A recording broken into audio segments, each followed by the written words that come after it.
RotoGrinders NFL Pick 6 show, week number 12, the Thanksgiving week. We're going to be talking about the Thanksgiving slate. Then we're going to talk about the main slate for week 12. We're doing it all. We're doing everything. We're doing it live. Usual suspects. You got Rich Hribar. You have, of course, some sharp football analysis. You got John Daigle, 4for4 Sports, 4for4, and from Parts Unknown, currently enjoying himself. Daigle, how are we doing tonight? It's a festive evening. We doing well? The apple pie old-fashioned recipe, in case you're curious, is simply 4 dashes of simple syrup combined with brown sugar beforehand and muddle it around with an orange peel. Unless you want to cook your own simple syrup. I don't want to get too complicated. You don't have to, even though it's easy. And then 2 ounces of apple cider and 3 ounces of bourbon. Mix it around. Also then make an apple peel, and then that's your drink. And it's beautiful. And we're on number 3 right now, I believe. You're by yourself? You're still doing the apple peel? Or is that only like if you have company? If you have present company, you're making it for somebody else possibly? Oh, no. I appreciate art. I consider food and cocktails art. So I always try to present it to myself. And then sometimes it's like, you lazy slob. You could have done better than this. So, yeah. This is an annual tradition. We have a good time here on the Thursday slate. Again, we're talking the 3-game Thursday slate. We're talking. Go ahead. Dean, the Thursday slate's better than the Sunday slate. So this is a special occasion. We should all party this week. I think it is. Yeah. The main slate is there are 4 games in the main slate that have a total of 37 or less. 3 of them at 35.5 or less. Or yeah, it's brutal. And I know Rich, you were saying there are at least 3 games that don't exist on Sunday. They're not real. They aren't real. It's like whatever that lady saw or didn't see in the back of a plane. Yeah, they aren't real. Pats Giants do Jake Browning versus Kenny Pickett, like that shit ain't real. Like it's not a game that's happening. I don't care what offensive coordinator the Pittsburgh Steelers have coming in. Say, Rich, just wait a second. If you can't get to Gardner Minshew, we may talk about Kenny Pickett. Just hold on for a second. Oh no. Well, I mean, a couple more of those apple pie drinks, and who knows what we're going to get, I suppose. But Darius Slayton and Kenny Pickett, yeah. Listen, DeVito would have got there last week. This the DeVito, Darius Slayton stack, man. That's the QB5 on the week you're talking to, with the best touchdown celebration we've ever seen in our lifetime. He gets it. I hope DeVito is successful. He won't be, unfortunately. I think the lesson of always, and it ties into Thanksgiving, is never underestimate this Commander's defense. You just never underestimate them. Yeah. I didn't know DeVito there this week. I didn't know DeVito had that in his bag. That Shaq gift. Like, I have to apologize. I didn't know that DeVito was going to have the ability. Like you said, he still took 9 sacks. Like, he didn't have much in his bag, but he got it done. He dumped it off a couple times. He got it done. Yeah, well, you play. It's the old, what's the guy's name? The quarterback now for New Orleans. I'm losing his name. You play the quarterback and you play the defense against them. And that can work out sometimes as well. But yeah, there you go. Jameis, who may play this week, probably not, but may play this week. He won't. It's not happening. We got a full practice from Carr on Wednesday. So given that it's after their bye, we're probably not going to see him, which is unfortunate. Yeah. And Derek Carr's one of these guys too. Like, he just plays. Like, if his legs has to be cut off for him to not play. Yeah. Like, that dude's gonna go out there. They paid him a bunch of money too, so they really can't kick him out of the, from throwing playing quarterback. But do you want to mention the listener league? Let's shout out the week 11 listener league winner is the kid 2103. Let us know in the comment section here and on the YouTube. Let me know on Twitter. Did he play DeVito? I did not see what the lineup was. That's my bad. Because the Millie, I believe, was Jordan Love and Jaden Reed. Made sense. We hinted at it, but even said, I can't swallow that pill. I've done a lot of dumb shit in my life, but it was Naked Purdy. Naked Purdy was the Millie winner. Oh, that's it. Yeah, Naked Purdy. And then maybe it was the spy that was Jordan Love and Jaden Because Reed. Dean's favorite, Tyreek, was in the flex. So Dean always loves that. The Millie Maker guaranteed has a 1 o'clock receiver in the flex. Like we always say, it's a locked in rule. Because he played Naked Purdy and Tyreek in the flex. And I think what have we had? 12 weeks. I think 10 Millie Makers have had a 1 p.m. receiver in the flex. That's the best part about that is that Christian McCaffrey on Draftkings was the same price with Brock Purdy, and he chose Tyreek Hill in the flex instead. That's beautiful. Yeah, it's amazing. You know what? Hey, scoreboard. Just point to that scoreboard. Our contest winner did not win $1 million. Won some American dollars. Also won a month free of RG Premium. If you guys want to win, by all means. Yeah, I mean, you could use those tools theoretically. We can assist you. Yeah, you're good, man. Get some prop bets in as well. But do you want to mention the kid 2103? Hit me up on Twitter. Hit the RotoGrinders account. Find us in some way. I want to get you your month of free of RG Premium. All right. Later on we'll be talking Teenage Mutant Ninja Turtles. What's the name? What do they call that? What's the name of the movie? Mutant Mayhem. Mutant Mayhem. Yeah, there you go. I watched that this Yeah. Oh, I cannot wait to hear your take, Dean. I'm so ready. Producer Rob, I believe, assigned that to us, and I was the winner this week, and I will be assigning it to you later on. Spoiler alert, it's not going to be Mutant Mayhem. It's going to be something It's not. Entirely not as fun. There's going to be a sequel to that, by the way, if you guys stuck to the credits. I don't know if you stuck to the credits or not. Okay, really yeah. I screamed throughout the house. I was like, yes, we got there. Spoiler alert. Got there. Yeah. Yeah, because that was the whole time. I'm like, where is Shredder? He's like the one guy I know. Where is this guy? Oh, yeah. Dean, who was your favorite turtle growing up? I don't know the difference from I know one's like the smartass and one's like the brainiac, but I don't know which. They have to give me like. Yeah, let's punt it. We have a lot to talk about. Let's punt it. Yeah, there's a lot to discuss. All right, Thanksgiving slate. We're going to talk the 3 main games on the Thanksgiving Day slate. The very first game we're going to be talking about is Green Bay. Green Bay at Detroit, 46.5 is a total. We have, I don't know who's playing for Green Bay. We know Aaron Jones is not playing. He's got a knee. Luke Musgrave, he's on IR. Dontavian Wicks is he got a limited practice in, so maybe, probably. And Reed and Watson both look like they're going to play. They did have a full practice on Wednesday. A.J. Dillon, he's got a groin. He's expected to play with it. Freezing. I hope. Probably. He's probable. I hope he will play him too. Hope he's got a groin. He has a groin injury, and he's probable, expected to play. And, the backfield should be Hez there versus Detroit. But, all right, John, I'll throw this to you. Green Bay, Detroit favorite here at home. Always starting off the tradition of Thanksgiving, 12:30. How much do we like the Lions? Green Bay, theoretically, there's some value there, some run back, and then we're in a dome, so we should look some of these pieces for value. Start wherever you want to start. It's Thanksgiving. I want to start everywhere. This game is a lot of fun, honestly, because, yes, the Lions are favored by 2 scores, essentially, 7.5 in most books. So that would lead people to likely play a lot of Jahmyr Gibbs. And people want to play a lot of Jahmyr Gibbs anyhow. But the fun thing about Thanksgiving slates are that everyone's on the board.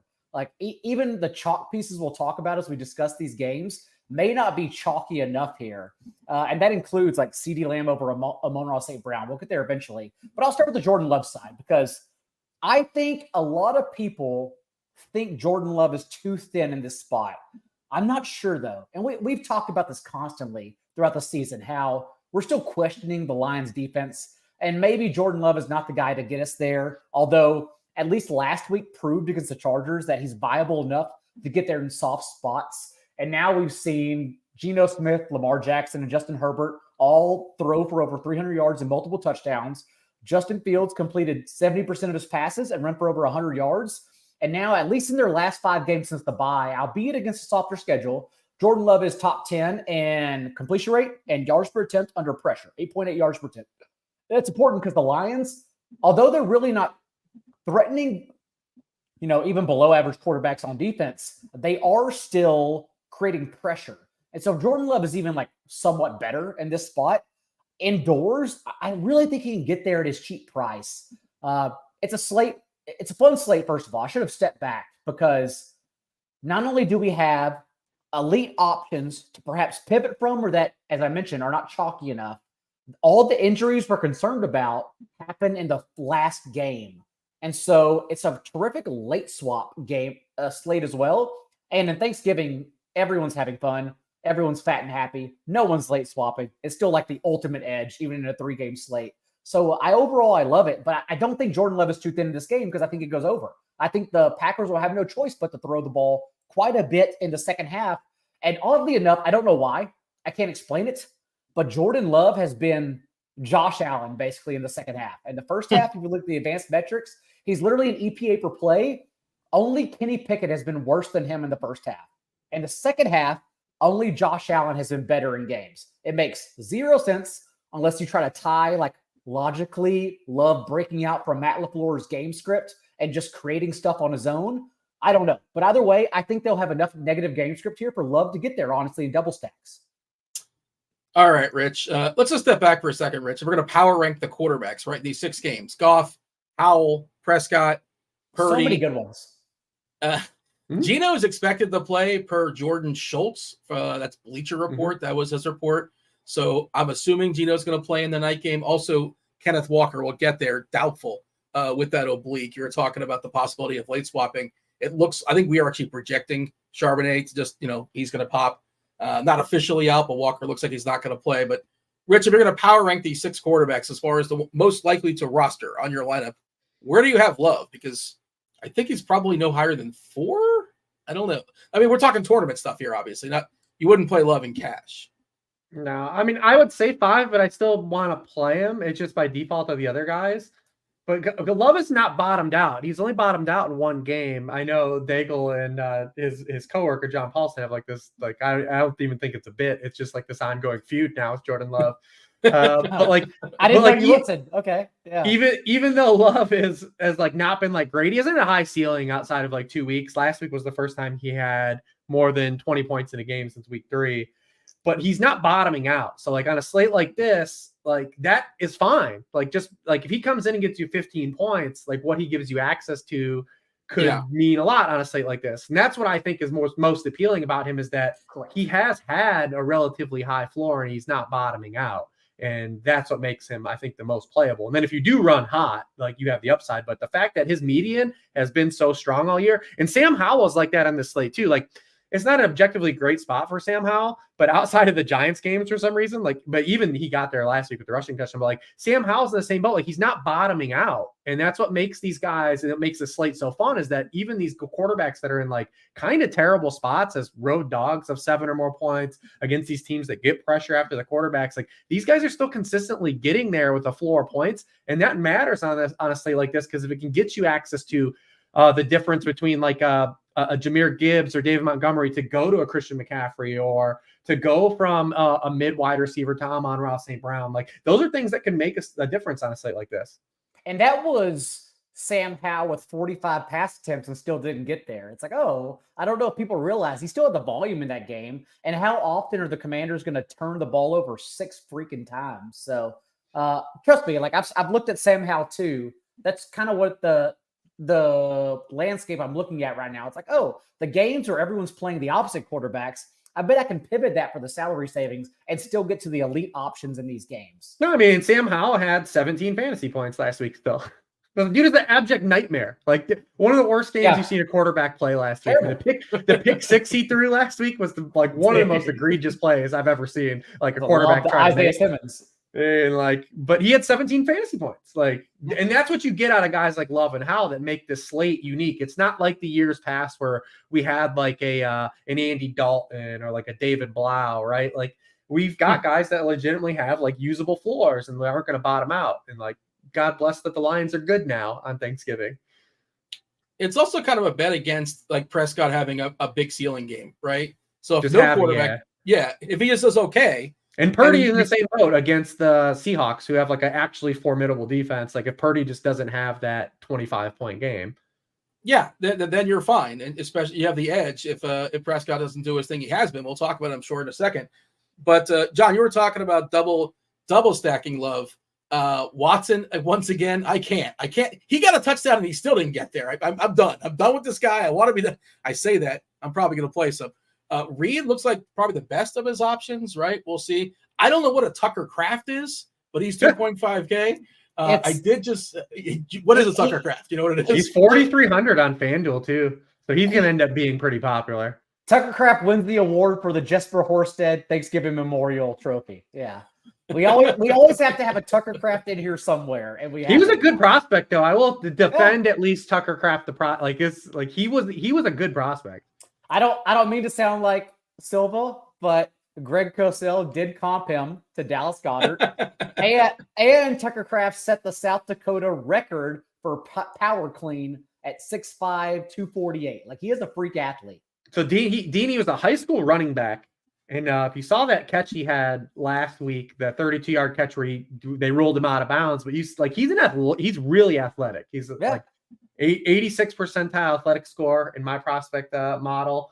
Like he was a good prospect. He just went to a team that took a tight end first ahead of him. Like you hate to see this shit when it happens, but he's got a middle of the third round. Yeah. The bigger thing is I don't think people notice it. Josiah DeGuara is not going to play, right, Rich? I mean, he's like not a real tight end though. He's like an H-back. So I know, but if they're down to only Ben Sims and Tucker Kraft, like it's going to go to Tucker Kraft. He's going to play like Tucker Kraft's at least going to be on the field. Like he's going to be on the field. It's like I can tell you. Stoneman, yeah. Now to be fair, Luke, when these teams played early in the year, Luke Musgrave got a concussion, 14 snaps in the game, and then Tucker Kraft only caught 2 passes for 5 yards. But we're going to ignore that, and he's going to be on the field 3 games late. He's ahead of Ben Sims, whatever a Ben Sims is, right? Is that fair to say? People love the Ben Sims. It's gonna lead Do to they? Dak Prescott onslaughts. No one likes Ben Sims. It's the first time I've heard his name brought up. That was a bad Sims joke, by the way. I'm sorry. That was terrible. That was a Sims joke. Player profiler, for what it's worth, talking about the metrics there for Tucker Kraft, middle of the third round. Logan Thomas is his comp. I guess we'll talk about you're getting Logan Thomas for 1.1K cheaper on the same slate. A younger version, a younger model. Dylan, I like Dylan. Love kind of by himself though, because he's got like that, like how he can run, he can do weird things. Like I don't necessarily think because like Dean said, like I think even if one of these guys, the Packers, has a touchdown, I don't know if it's enough. Yeah, but I still, man, I look at the ownership. It's only I can't say it's only Wednesday this week. It's all. On Wednesday, it actually matters for Thursday. But, like, dude, I think Christian Watson is going to be 20 to 30% roster. People just want to play Christian Watson. Well, they want to cash in for, like, if it happens, right? Like, yeah, he's 4-3 now. I don't blame them, but, dude, Jordan Reed is, like, the most amazing pivot because at least you can get there with carries, too. There's so many ways Jordan Reed can get there in this slate. So I feel like I would love to play Jordan Reed on this slate, but he's not. Oh, God damn. Jaden Reed, I'm sorry. I want to play Jaden Reed and Jordan Reed if he's playing for the 49ers in this slate and then go from there. Your double stack. Yeah, it's Watson, by the way, I did run some optimals. I know you guys like when I run optimals. We do. Put some variance and all that. He is the second most popular receiver hitting the DK stuff. It's Lamb, Watson, Amon-Ra, and Jaden Reed. So really good, meh, really good, that's the first 4 as far as the receivers. Lamb is the big spend up. Watson comes in ahead of Amon-Ra, but you got to play Tucker Kraft in that, right? To fit. Oh no, you fade Christian McCaffrey. I want to see if Tucker Kraft hit any of the optimals I ran. Well, the projection probably is not set for him, right? Nope, he hit 35% of them. That's what I said. If they put projections in for him, he probably hits. Because if Pat Freiermuth was popping optimals last week just for the fact that he's alive, I assume Tucker McCraft is. you were right, by the way, in our Freiermuth conversation. Whatever I said, erase. And Josh Jacobs too, by the way. Yeah. Was I touting Jacobs? I don't think I was just saying that he was. No, we were just pushing back on that optimal that I got the Tommy Trimble Stone Man instead. He scored a touchdown. It doesn't matter though, because Dag didn't get there, so who cares? Oh man. How do we feel about Dylan, assuming his groin is good to go? As a cheap running back, we have Chardonnay. I think Chardonnay looks better. He's a little bit cheaper and looks more trustworthy. But if it becomes an ownership thing, I guess you can run them both out there. But Rich, feel free, and I don't think you talked about the Lions. Feel free to talk about the Lions as well. This game, and then Dylan is a cheap running back. What do you think? Yeah, I mean, I think this is a passing script for the Packers for a number of reasons. I mean, 7-point road dogs, obviously a signal they have no healthy running backs, including A.J. Dillon. Like, the guy playing is not healthy. So, like, I mean, when these teams played earlier in year 2, they only had 10 rushing attempts by the running backs. I think it's very similar type of script. I mean, I think it's going to be a lot of throwing, a lot of passes to the Packers.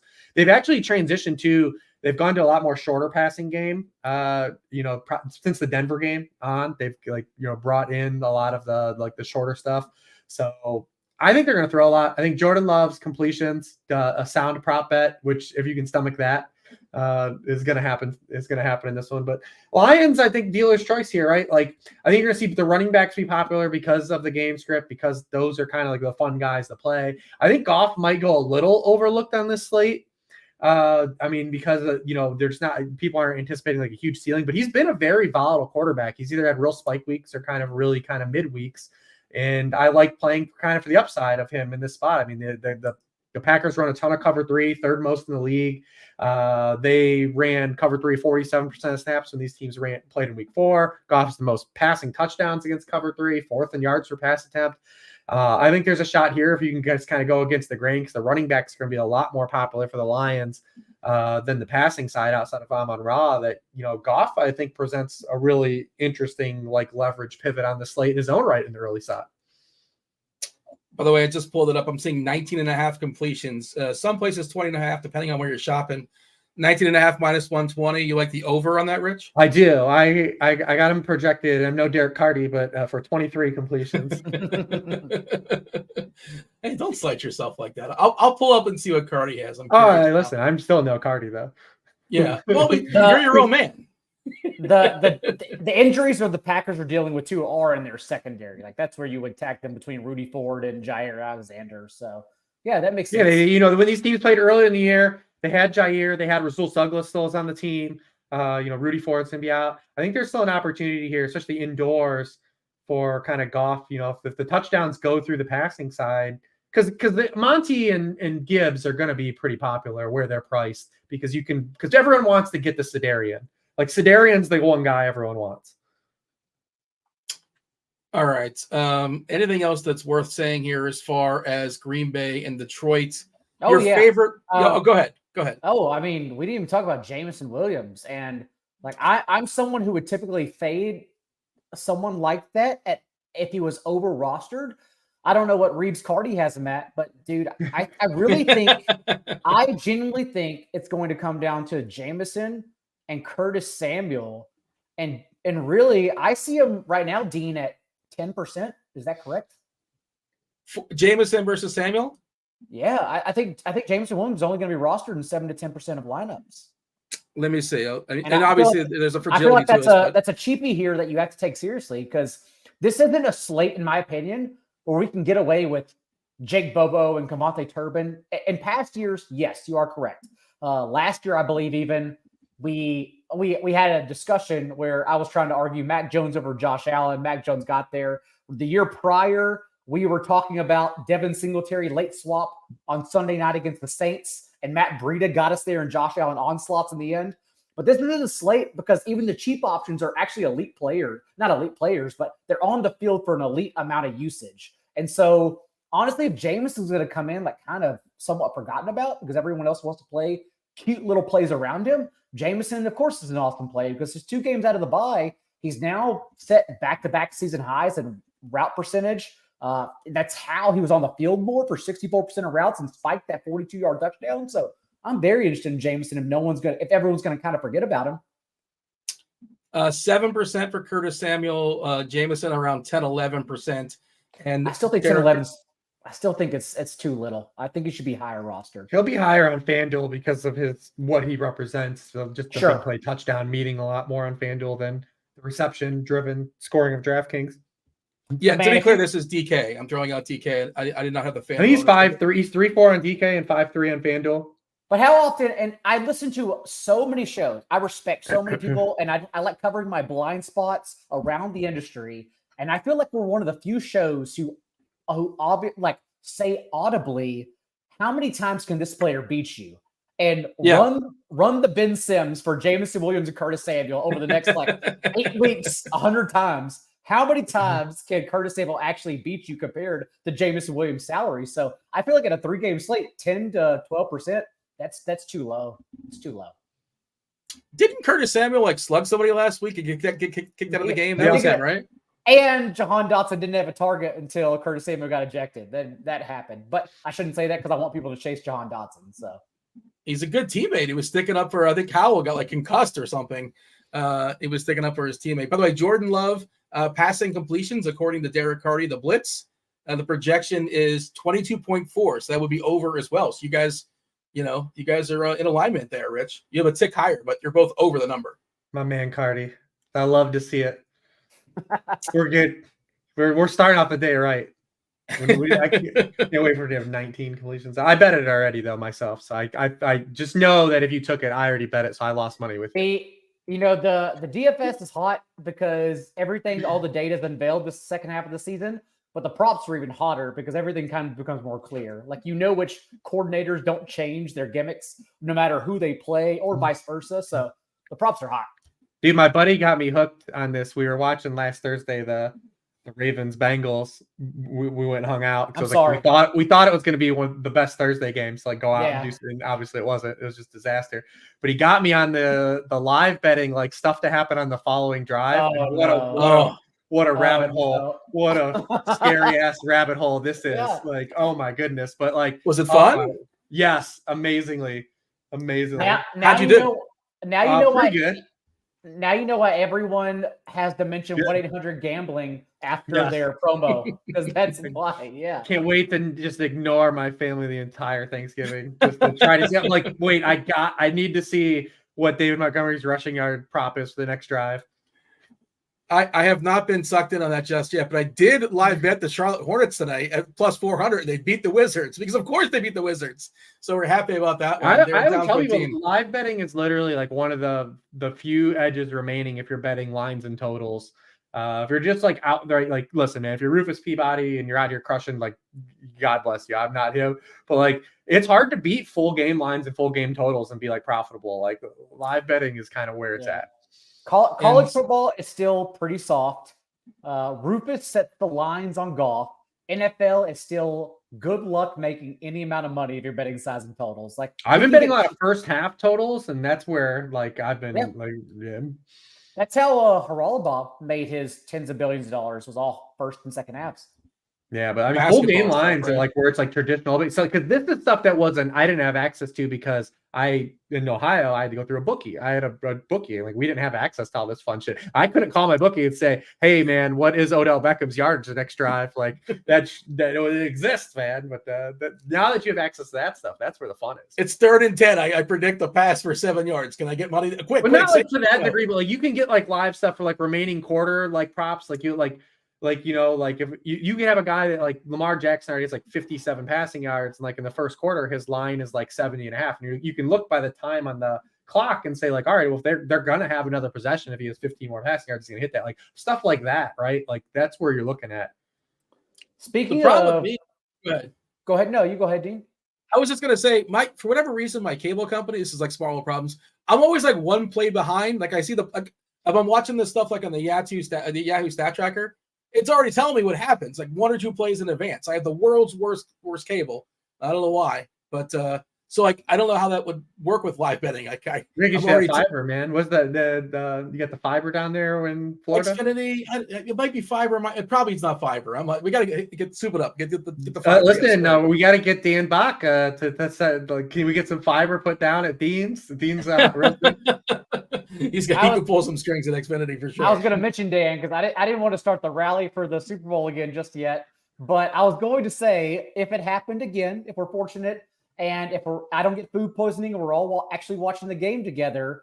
Like if it's the Chiefs and Eagles again, the Chiefs are going to run over the Eagles. Like the Chiefs should have won that game by 14 points, and I'm still pissed off because yes, I had a lot of money on the Chiefs in that game. But dude, like the amount of errors that stacked up, like the Commanders, it's just not going to happen again. No way. I hope you didn't tweet at MBS. You weren't that angry, I imagine. I'm sure some people got some bad tweets. Dude, I feel bad. MVS and Quentin Johnston, man. Like I know, like I feel bad like when stuff like that happens, man. Like you just feel terrible. Like I feel bad because I thought for literally 2 days in my Sunday chat, I told someone I would rather play Sam Laporta instead of Jalen Warren last week, and I thought about that for the next 36 hours. To like, that dude's never gonna like come to my shit again because like, if like and like so I failed on like that one person, but like imagine like being on that stage, like having that happen to you, like. I like to poke fun at MVS for like the route participation stuff and the cardio, but like I feel like when a guy like fails on that big of a stage to that degree, man, like you feel bad for these guys. Like it sucks because like they got dragged, man. That's part of that's kind of why like I do answer all start sits, but I'm very hesitant. And it's not because I don't want people asking me. It's because like I don't want to let you down. Like it literally eats me alive if I let you down. Because I know how important that is to you. Like a lot of, like Rich and I have 40 plus leagues. A lot of people have one league and they're in their one text group, shit talking their friends. And it's very important they live out that league. And I want to help out the best I can, but it's a lot of pressure, honestly. Like But- Jalen Warren or Devin Singletary without Damian Pierce is a lot of pressure, man. And I need a full week to think about it. I just need a coin. That's all I need. I got the answer for you in 2 seconds. The Magic 8 Ball, the Gray Sports Almanac. Actually, you know what? It's funny enough. It just happens to be. Look at this. We got Gray Sports Almanac right here. Look at that. There you go. Oh, you're just there you go. You're Magic too. Yeah. You remember the Almanac, I imagine, I suppose. Yeah. Shout out to Back to the Future Part 2. Hey, we're 35 minutes into the show. We're only one game down. Thanksgiving. Oh my God. Hey, if we can get producer Steve to on the YouTube or like wherever it's out there, like a timestamp when we actually start the main slate. So when people want to listen to us, on a Friday and they don't want to hear all this nonsense as far as games already happening. That makes sense. Producer Steve, you can hook us up with a timestamp. Let us know when let the people know when they can hit the fast forward to and start the pod. Yeah, do some work, Steve. He keeps us on the air. He does plenty. We don't want to. He can cut us off any second. Green Bay, Detroit. Favorite play? Just give me your favorite play in this game. John first. Jaden Reed or Jordan Love. I think Jordan Love is a little more live than other people, but either way, there are two receivers I'm going to be overweight on. One is Jaden Reed. We'll talk about the other one in a bit. Rich? I mean, my favorite play is the Sun God, objectively. Sun God for sure. I will say like my favorite fun play is probably Jameson Williams, which I think default would be Jared Goff double stacks. Yeah, I suppose. Yeah. I mean, you could triple it if you want to throw like in Gibbs. I think that's completely nuts on a 3-gamer. But I do think Goff is like the one guy that has like a truly high ceiling because I think Howell and Love are more guys. And I'm not saying you can't play them because I actually think if they have 15 to 17 points, it's really good. That's like my whole thesis of playing them. But I do think Goff's ceiling is still comparable to the other guys. I also want to leave open the possibility for everyone of double Lions running back. I think both Gibbs and Montgomery can get there. Montgomery's checking in around 20 to 30% less roster than Gibbs. Everyone wants to play Gibbs anyways. I get it. But given the game script, given the goal line role, we think Montgomery will eventually dominate. I think maybe both of them can get there in this one, and no one's going to play it that way. Jordan Love, 2 Lions running backs. All right. Washington, Dallas, 48.5 is the total. Dallas is a mega favorite here, 12-point favorite. They have a 30.5 team total. But if anything is thought us on Thanksgiving is that the Cowboys could fuck something up. Oh, baby. Fan day. Yeah. Yeah. There are a lot of these games where the Cowboys played a lot closer games than they should have. Didn't we all win? Wasn't it Deshaun Jackson last year? Yeah, that was 2 years ago. They played the Raiders and lost. We were on this show talking about that. Yeah. So Prescott is going to be the most popular quarterback. I think he's your cash game quarterback. I am playing a little bit in the cash streets on DK because I think Thanksgiving cash. What is that like? Games. Yeah, I've heard a lot more people playing cash this year. Maybe it's because tournaments got harder, but Dean, like that's kind of what scares me about Dak because I think a lot more people play cash now, and I'm actually really worried. I just think there's going to be a lot of donkeys playing cash. Just like people at home with their family and bored, just signing up for stuff, and like why not? They want to do something past the time. So I think it's going to be a little softer. Is a sort of my guess, my thought, but I don't know if that's true or not. We'll see. Dean, what a hooligan. Hey, you know what? What a bully. Somebody's got to win. Just an absolute bully. All right. So how much are we prioritizing this Dallas offense, Rich? Again, mega total 30.5. Did you guys watch Tommy DeVito have 25 fantasy points against the Commanders? I mean, yeah. We this show, we have been talking about it literally the entire season, whether it be Tyrod Taylor. Unfortunately, the one guy that didn't get there was Mac Jones, but he's literally the only guy. I mean, my favorite Commander stat is literally since week 1, every quarterback they have faced, including Mac Jones, has scored more fantasy points than they have averaged entering that game against the Commanders. Every one of those guys has been a top 10 quarterback outside of Mac Jones. That includes Tyrod Taylor, it includes Desmond Ridder, it includes Tommy DeVito. I mean, dude, this defense is so absolutely atrocious. And the Cowboys are out here winging the ball around, and everybody like, oh man, like they're gonna shred these guys. Yeah, they should. But Lamb obviously is gonna be popular. Cooks and Gallup are both pretty cheap. I think I would want to get the Cooks a little bit more. I trust him more so. Ferguson is hitting some optimals as well. I think he was the most popular tight end, the stuff I was running. Not a great tight end slate. Let's see. Oh, I'm on the main slate. Let me jump back and forth. I have several things open right now, but let's see. Yeah, Ferguson's the most popular tight end by a fair bit, actually. And he's like no sure thing. Yeah, he's interesting. Ferguson, Kraft, Logan Thomas, Kittle, and Laporta is not hitting a lot of optimals, and I think I would force that. Yeah. That's why when Reeves says Jared Goff, so again, we talked about how you don't have to get cute with the slate, but the way you intelligently play it is taking the good plays, even if they're chalky, someone like Amon-Ra St. Brown.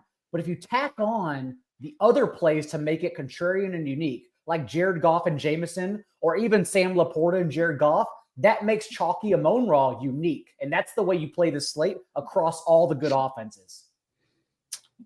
Yeah. Rich, how much Dallas is too much Dallas? I mean, there's no such thing on a slate like this, because you could 100 if you you could lock button someone if you want on a slate like this, right? Like you can 100% a player if you're that confident in a player in this spot, like, and be advantageous if you hit. So I don't think that there is necessarily a limit, right? Like if Dak's the nuts, it's about how you stack him, right? If Dak is the quarterback you have to have, it's about what you build with Dak. Is it Dak and CD is not going to be enough though? Like that stack is going to be what everyone has with Dak Prescott. Literally everyone's going to have the same stack. So do you add Brandon Cooks? Do you not play CeeDee Lamb? Do you just add like these other guys? I mean, here's the thing about Dallas. They have look at who has 2 touchdowns for them this year. They have 1, 2. Like they have like 14 players that have a touchdown this year.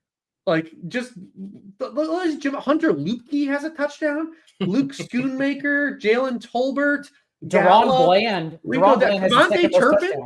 Kevontae Turpin has 3 touchdowns. Like these guys, like a lot of guys score touchdowns for the Cowboys. Like it's not concentrated by any means. So like you could do a lot of creative things. It's like I just promise you, like if you just think I'm gonna play Dak Prescott and CeeDee Lamb and win my tournament, like that's not the way it's gonna go down. And I don't think you need to. Maybe you do need a dumpster dive. I'm not even sure, because the Cowboys are also doing these weird I think Brandon things. Cooks is the dude, right? Like that's who I would choose. Just because that's number 2, Reeves. That's number 2. I said I'm going to be overweight on 2 receivers. It's Jaden Reed and Brandon Cooks. Go ahead. Because of where we the most of them. Because of where we want to consistently attack Washington, right? Like we want to attack Washington with guys that can get vertical targets and outside the numbers, right? They've allowed a league high 9 touchdowns to wide receivers and throws 20 or more air yards. They are allowing the highest yards per target to outside wide receivers, the 30th in touchdown rate. And Cooks is the one guy that's constantly on the field versus where Gallup and Tolbert are doing this thing where they're rotating. And so like you got to get the one play out of those guys. And you can get the one play out of those guys. But Cooks is consistently on the field for 80% plus of the team dropbacks. So maybe there's a chance like you have trickle down from him. And just from a playing time perspective, he's the guy that lines up the matchup. So he would be the guy I would kind of like focus on. Who wants to handle Tony Pollard? Because we got to talk about it. Who wants the Tony Pollard ball? I'm throwing it out there. Sure. I mean, dude, Saquon just got there. Yeah, Saquon did get there, but I think Tony Pollard is going to be over 40%. And so I just think you have to play him uniquely. If that's Tony Pollard, Brandon Cooks, and Dallas defense, that's okay. I just don't think you can go in only with Tony Pollard or Tony Pollard and CeeDee Lamb or Pollard and Dak Prescott. That's my only argument here. And I still feel like always optimals though. I still feel like optimals though have been higher for about 3 weeks running on Pollard's actual ownership when we come check in. I mean, when we flip the cards over last week. When we always flip the cards over, he's always like he always sounds better in theory, and people are like, I did that 3 times without doing it again.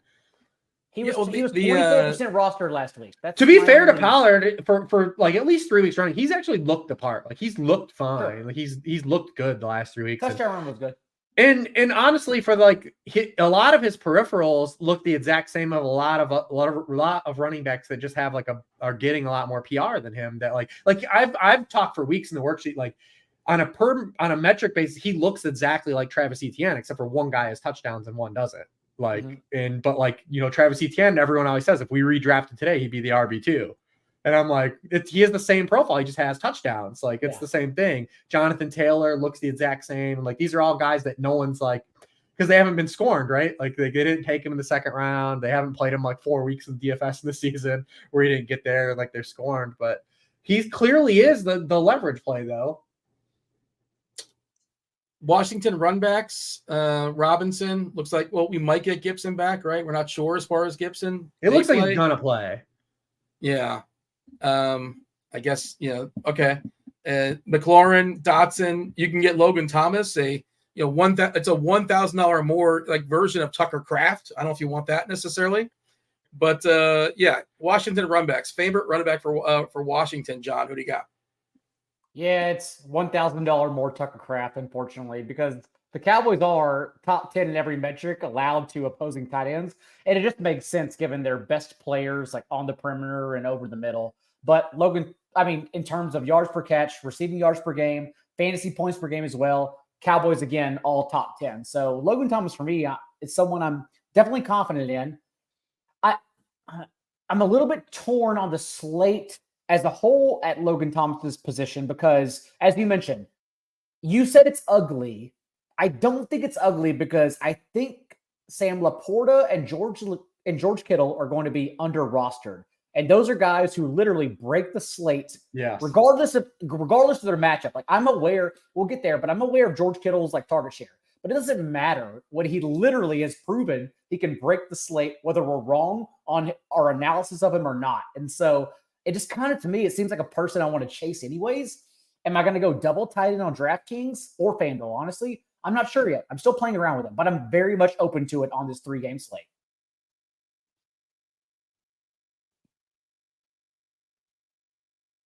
No, you're muted, team. Muted. All right, I thought I was slow. Good. Bad job by me. I thought I broke. Never mind. I was praising you, John, because I love that call. I love paying up for Laporta. We'll get to Kittle, but paying up for Kittle. I think that's two of the best ways to be a little different, I guess. Get different builds. At least get away from everyone wants to pay down and say, like, all right, well, if the tight ends just fail, right? Like, if Laporta and Kittle fail, then we're all in the same boat, right? And then I save salary and I got to Amon-Ra, I got to an extra good receiver versus having to pay up a tight end.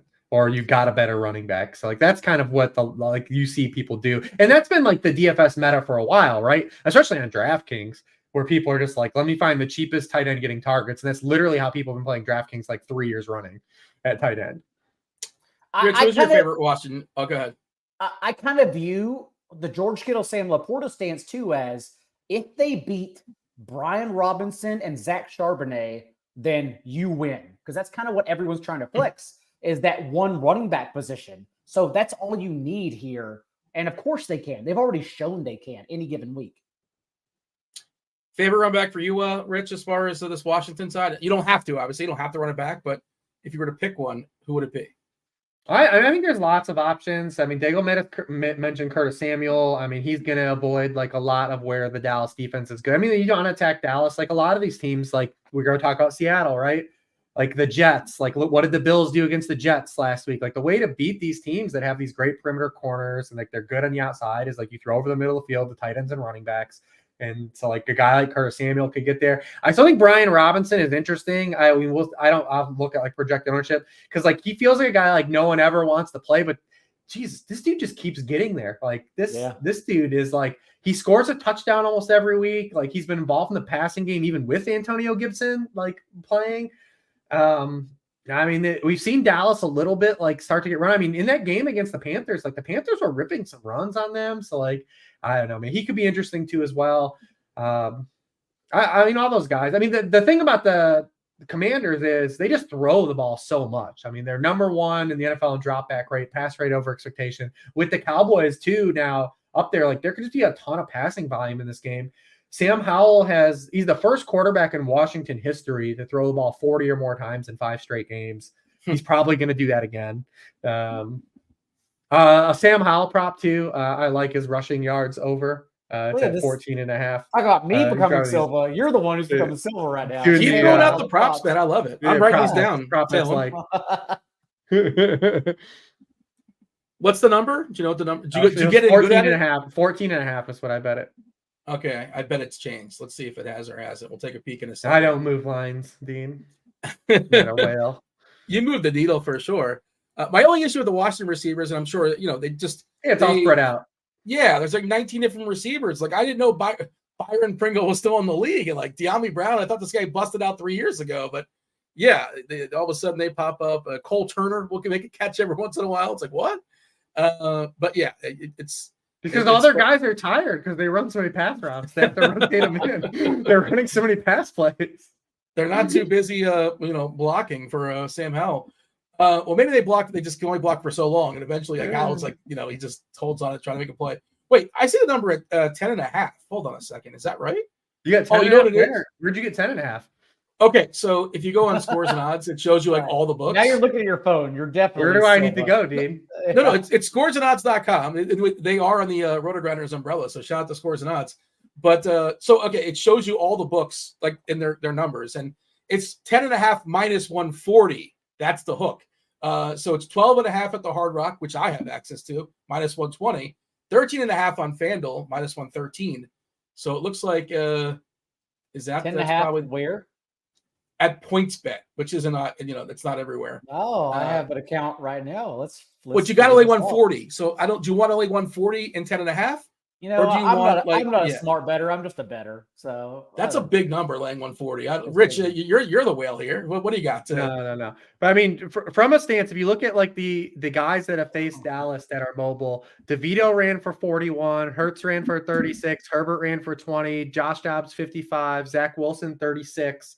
Howell is dropping back, like I said, and he's scrambling with pressure. So like you can get there in like maybe one scramble from him. So I like it. They're drop back a ton. He's gonna get a ton of pressure. That's it. I love that. That's my logic. I'm getting in before the word gets out and the number gets moved as people are listening to us live on the YouTube. Pick Six is evolving into a betting show before our very eyes. Hey, this is what happens on Thanksgiving. You gotta grow. I can't wait for it to have. I can't wait for him to have like 3 rushing yards and through 3 quarters, and then like me just double down and try to get it at like 8.5. Like just pray for that one run. So the number just moved on the Hard Rock from 12.5 to 14.5. Oh my God, unbelievable! At minus 115. All right, we got anything else as far as Washington, Dallas that you want to stress? The Cowboys look fabulous. No surprise there. Games, man. Like these from a line perspective, and we've got every game is a 7-point dog or more. But like from an individual player perspective, like we just have a lot of good players. San Fran's at Seattle, 43.5 is the total. San Fran about a 7-point favorite. Geno Smith currently questionable. If you trust Jordan Schultz of Bleacher Report, he expects him to play. So Drew Lock season is on hold, and we're expecting, not official, we're expecting Kenny Walker to sit with his oblique. He's currently doubtful. Yeah, CMC. Thanks, Pete's listing him as doubtful though. Pete Carroll. Who knows what he's doing? But all right. CMC. How much are we prioritizing CMC, Rich? Obviously somebody you want in a 10-game slate, you want to be more in a 3-game slate. Speaking of floors, this guy's floor is like, I don't know, 18 maybe. I'm not sure what the exact number is, but it's awesome. Takes every single snap, basically. Catches a bunch of balls, usually scores. Rich, CMC and the Niners all together. Yeah, I mean, you look at the Niners literally went on like a 10-game streak with Brock Purdy the starter. They scored 30 or more points. They went 2 games, they didn't score 30 or points. The sky was falling. He was going to get benched for Sam Darnold, and like they're back just scoring on every drive after the break. And here we are again. I do respect the Seattle defense, though. I will say that. I do absolutely respect this defense. They are good against the pass. They've got really good boundary cornerbacks. The thing that worries me about them on their side is like the push. This is where you said to rank the quarterbacks. Geno would clearly be my 6, even if he was healthy, I think. This team this offense has just been outright really bad for like the last 5 weeks. I mean, they've scored a touchdown on 13% of their drives the past 6 games. That's 27th in the NFL. Like they just aren't really moving the football. They're bad on 3rd downs. They're bad in the red zone. They just lost their running back, which could be maybe even a pro for them. Actually, that could be a positive, but their quarterback's hurt. If at any chance Drew Lock enters this game, I mean, did you see this guy again last week? Like, oh my goodness. But so I do worry about it from the pushback side, and this defense is good, but Brock Purdy was good against them in 2 starts last year, and this offense is just so damn good. It's hard to fade them, and they're in the night game, right? And the thing about the 49ers that's so frustrating about them is all their guys are relatively expensive. I do think Debo is relatively cheap here. We can fit in. And the distribution is so wide with such low passing volume that you have to get there through efficiency. Dean, if I told you right now that Brandon Ayuk was running fewer pass routes than Jackson Smith and Jigba per game, would you believe me? I would, because yeah, I would believe you. Yeah, San Fran, that's they do everything through efficiency. Yeah, I mean, it's what makes it so. And these guys, like especially Ayuk, because he's the one guy that's continuously priced up, and Kittle's priced up on this slate. You're talking about guys that are probably only going to get max 8 targets, right? Like on a high end, like a high end outcome, getting like 8 targets. And it's so crazy because you have to pay for them. And if they don't do something on those 8 targets, like you're kind of like screwed, right? I mean, Ayuk had 6 targets last week and still had 156 yards. Yep. And a touchdown. Like, it's absolutely wild, man, like the way these guys are getting there. But like Purdy's so efficient, it caps because there's a relationship between volume and efficiency. They don't throw a lot already. And then when they do have throws, they're throwing for 11 yards per pass attempt. So it's negating more throws because they're so damn good with the throws they do have. It's crazy, man. It's just a crazy offense because when you pay up for these guys, where's the ceiling on these guys? Why I pitched Naked Purdy to Hilo on our show and ended up winning the Millie Maker. It's hard to pay up for these guys. It's hard to pay up for these guys. It's amazing. I did pull up, speaking of Cardi again, I happen to have that page. I was curious what his projections are for targets. Ayuk 7.3. Yeah, Kittle 6, Samuel 6, 5.5 to McCaffrey. It's just, the one thing I will say about what intrigues me about Deebo Samuel in this matchup is that he's not a receiver. And I think that helps him here.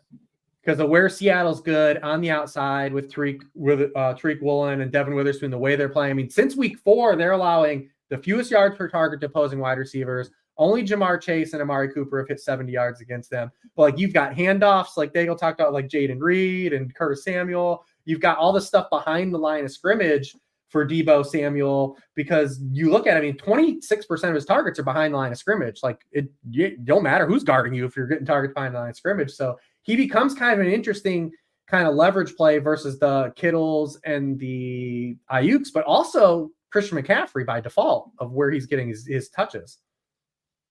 John, chime in as far as San Fran. Feel free to bring in Seattle. I'm happy this one's the night game because, again, everyone's not going to be paying attention to late swap. And honestly, like depending what happens in the Cowboys-Washington game, it's going to then dictate what you can do in this one. There's so many different combinations that it's all open to you. Reebs already mentioned it, and yes, I agree. I think Deebo Samuel is honestly an outright better play than Brandon Ayuk personally, given that even last year, remember, Deebo had over 90 yards combined from scrimmage in the first matchup against Seattle that he was active for, and the playoffs went nuclear with 133 receiving yards and a touchdown, and then also 30 yards rushing. And if you think it's a negative game script because Geno Smith has been so bad from pressure, and this is a San Francisco defense that it's not only top 7 before they added Chase Young and creating pressure.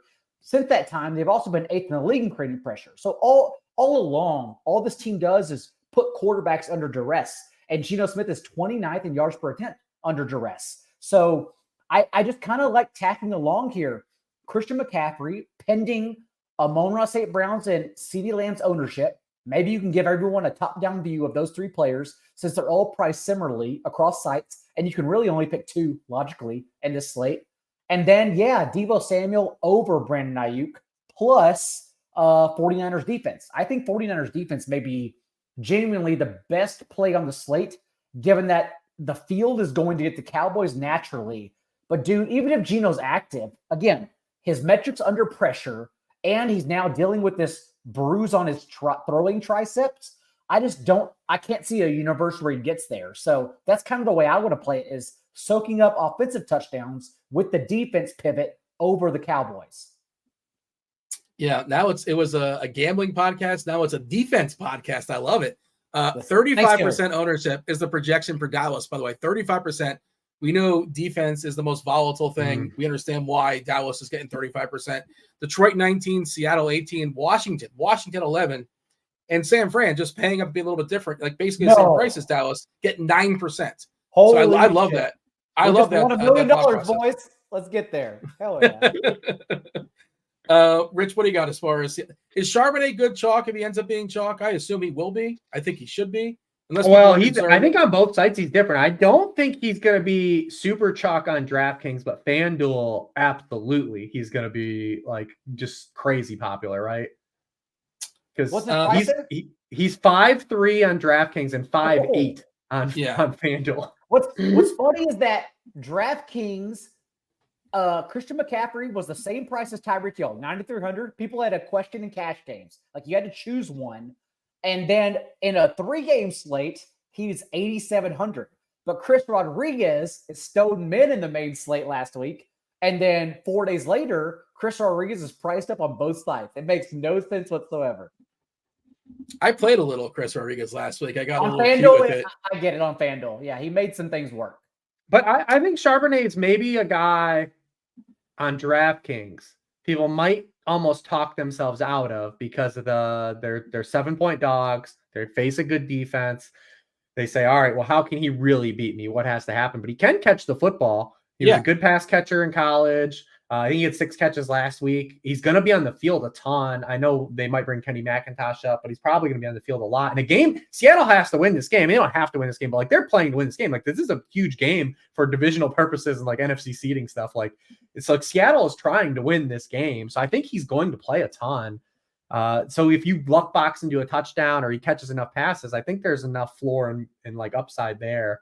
But I mean, on FanDuel, he's 5'8". Like, dude, you just take a running back getting that much touches, and you say, "Jesus, take the wheel, man!" Like, I did not run FanDuel stuff, but I ran DK stuff. I capped it at 72%. All my, as far as nobody getting any more ownership than that. Yeah. And Charbonnet hit 72%, 73% on DraftKings. On DraftKings, he's gonna be even way more popular on FanDuel. Yeah, I mean, again, it might come down to like if people are afraid if like we don't know if it's officially his. We made the call and said Walker's out. Now, when that news comes out, might matter too, right? But it doesn't seem like Walker's going to play, and I'm not sure what everybody else is doing as far as their projections. Yeah, so this might, and he's super super cheap, and the backfield's going to be basically his. He's got draft equity. When he plays, he looks good. Looks like a legit running back. For whatever that matters. People like. I think that's but the fact that Charbonnet is going to be so popular makes me just keep thinking of Brian Robinson at this like almost the same spot. Oh, and Brian Robinson's ownership's going to drop if Antonio Gibson is active. That's the thing. Right. So that definitely makes me want to play Robinson. I still think Charbonnet is a good play, and that doesn't mean I'm going to play him either. But I do understand he's a good play. If you have a toss-up between him and A.J. Dillon as the every touch back, you take Charbonnet every time because he's getting the targets and the routes. Dillon, even in his last 3 starts for Aaron Jones, he only had 2 targets total. Like he's not going to get there in the passing game. So I'd rather just take the points with Charbonnet. We have spent an hour on the Thanksgiving Day slate, which is spectacular. And a lot of other the longest podcast ever. It's going to be fun for sure. I did see a question in chat, and I think it's worth talking about. Richie Smalls, if you guys listen live on YouTube, 9:00 on a Wednesday night, we appreciate that. Do it a like, do subscribe, do turn on notifications, do all those things to keep the lights on. 2 tight ends. What about Kittles and Laporta in the same lineup? That's another way to be a little bit different as far as lineup construction. John, do you approve of 2 tight ends? Yeah, we talked about that. How I think that's one of the most unique ways to play the slate because spending up, not spending down. I do like Logan Thomas, but I think if you flex it, you need the ceiling tight end as your second spot. So Laporta and George Kittle, who do injure lives if you get it right, those are the guys I'm scared of. I'm not scared of like Logan Thomas and Tucker Kraft. Don't get that cute. Because I think that's what if you're going to go 2 tight ends, it's hard to do the 2 expensive guys, right? Because you only have 1 out. Right. Like they have to be slate breakers. And that's why you typically have seen when 2 tight end works, it's typically the 1 pay down guy and then 1 ceiling breaker. I think doing both ceiling breakers probably puts you at where you're taking on 2 guys at other positions that don't have very good median projections. Plus, even if you want to tag along like Amon-Ra or Gibbs with a double tight end. Again, that's just a unique build. Like that's how we're going to win this slate is by. I will say if you're going to do Kittle and Laporta, you need to do that as like a single entry large field. Like, yes, because you're going to be taking on some garbage at other spots. I think Thomas in one of those is the better way to do it. If you like, or Kraft, or you would. That's if you're going to do tight ends, it would Totally. be like the pay down. Like you would do Tucker Kraft, and you hope he gets like 12 to 14, right? Like he scores a touchdown, and then your Laporta or your Kittle drops the 20 bomb, and then you're cooking. But I do love it. I do love it. Final word in this slate, Rich. What else you got? Just give us the final word. Well, too long, didn't read. Give me 20 seconds. What do I need? Cooper Rush throws a touchdown. Hell yeah.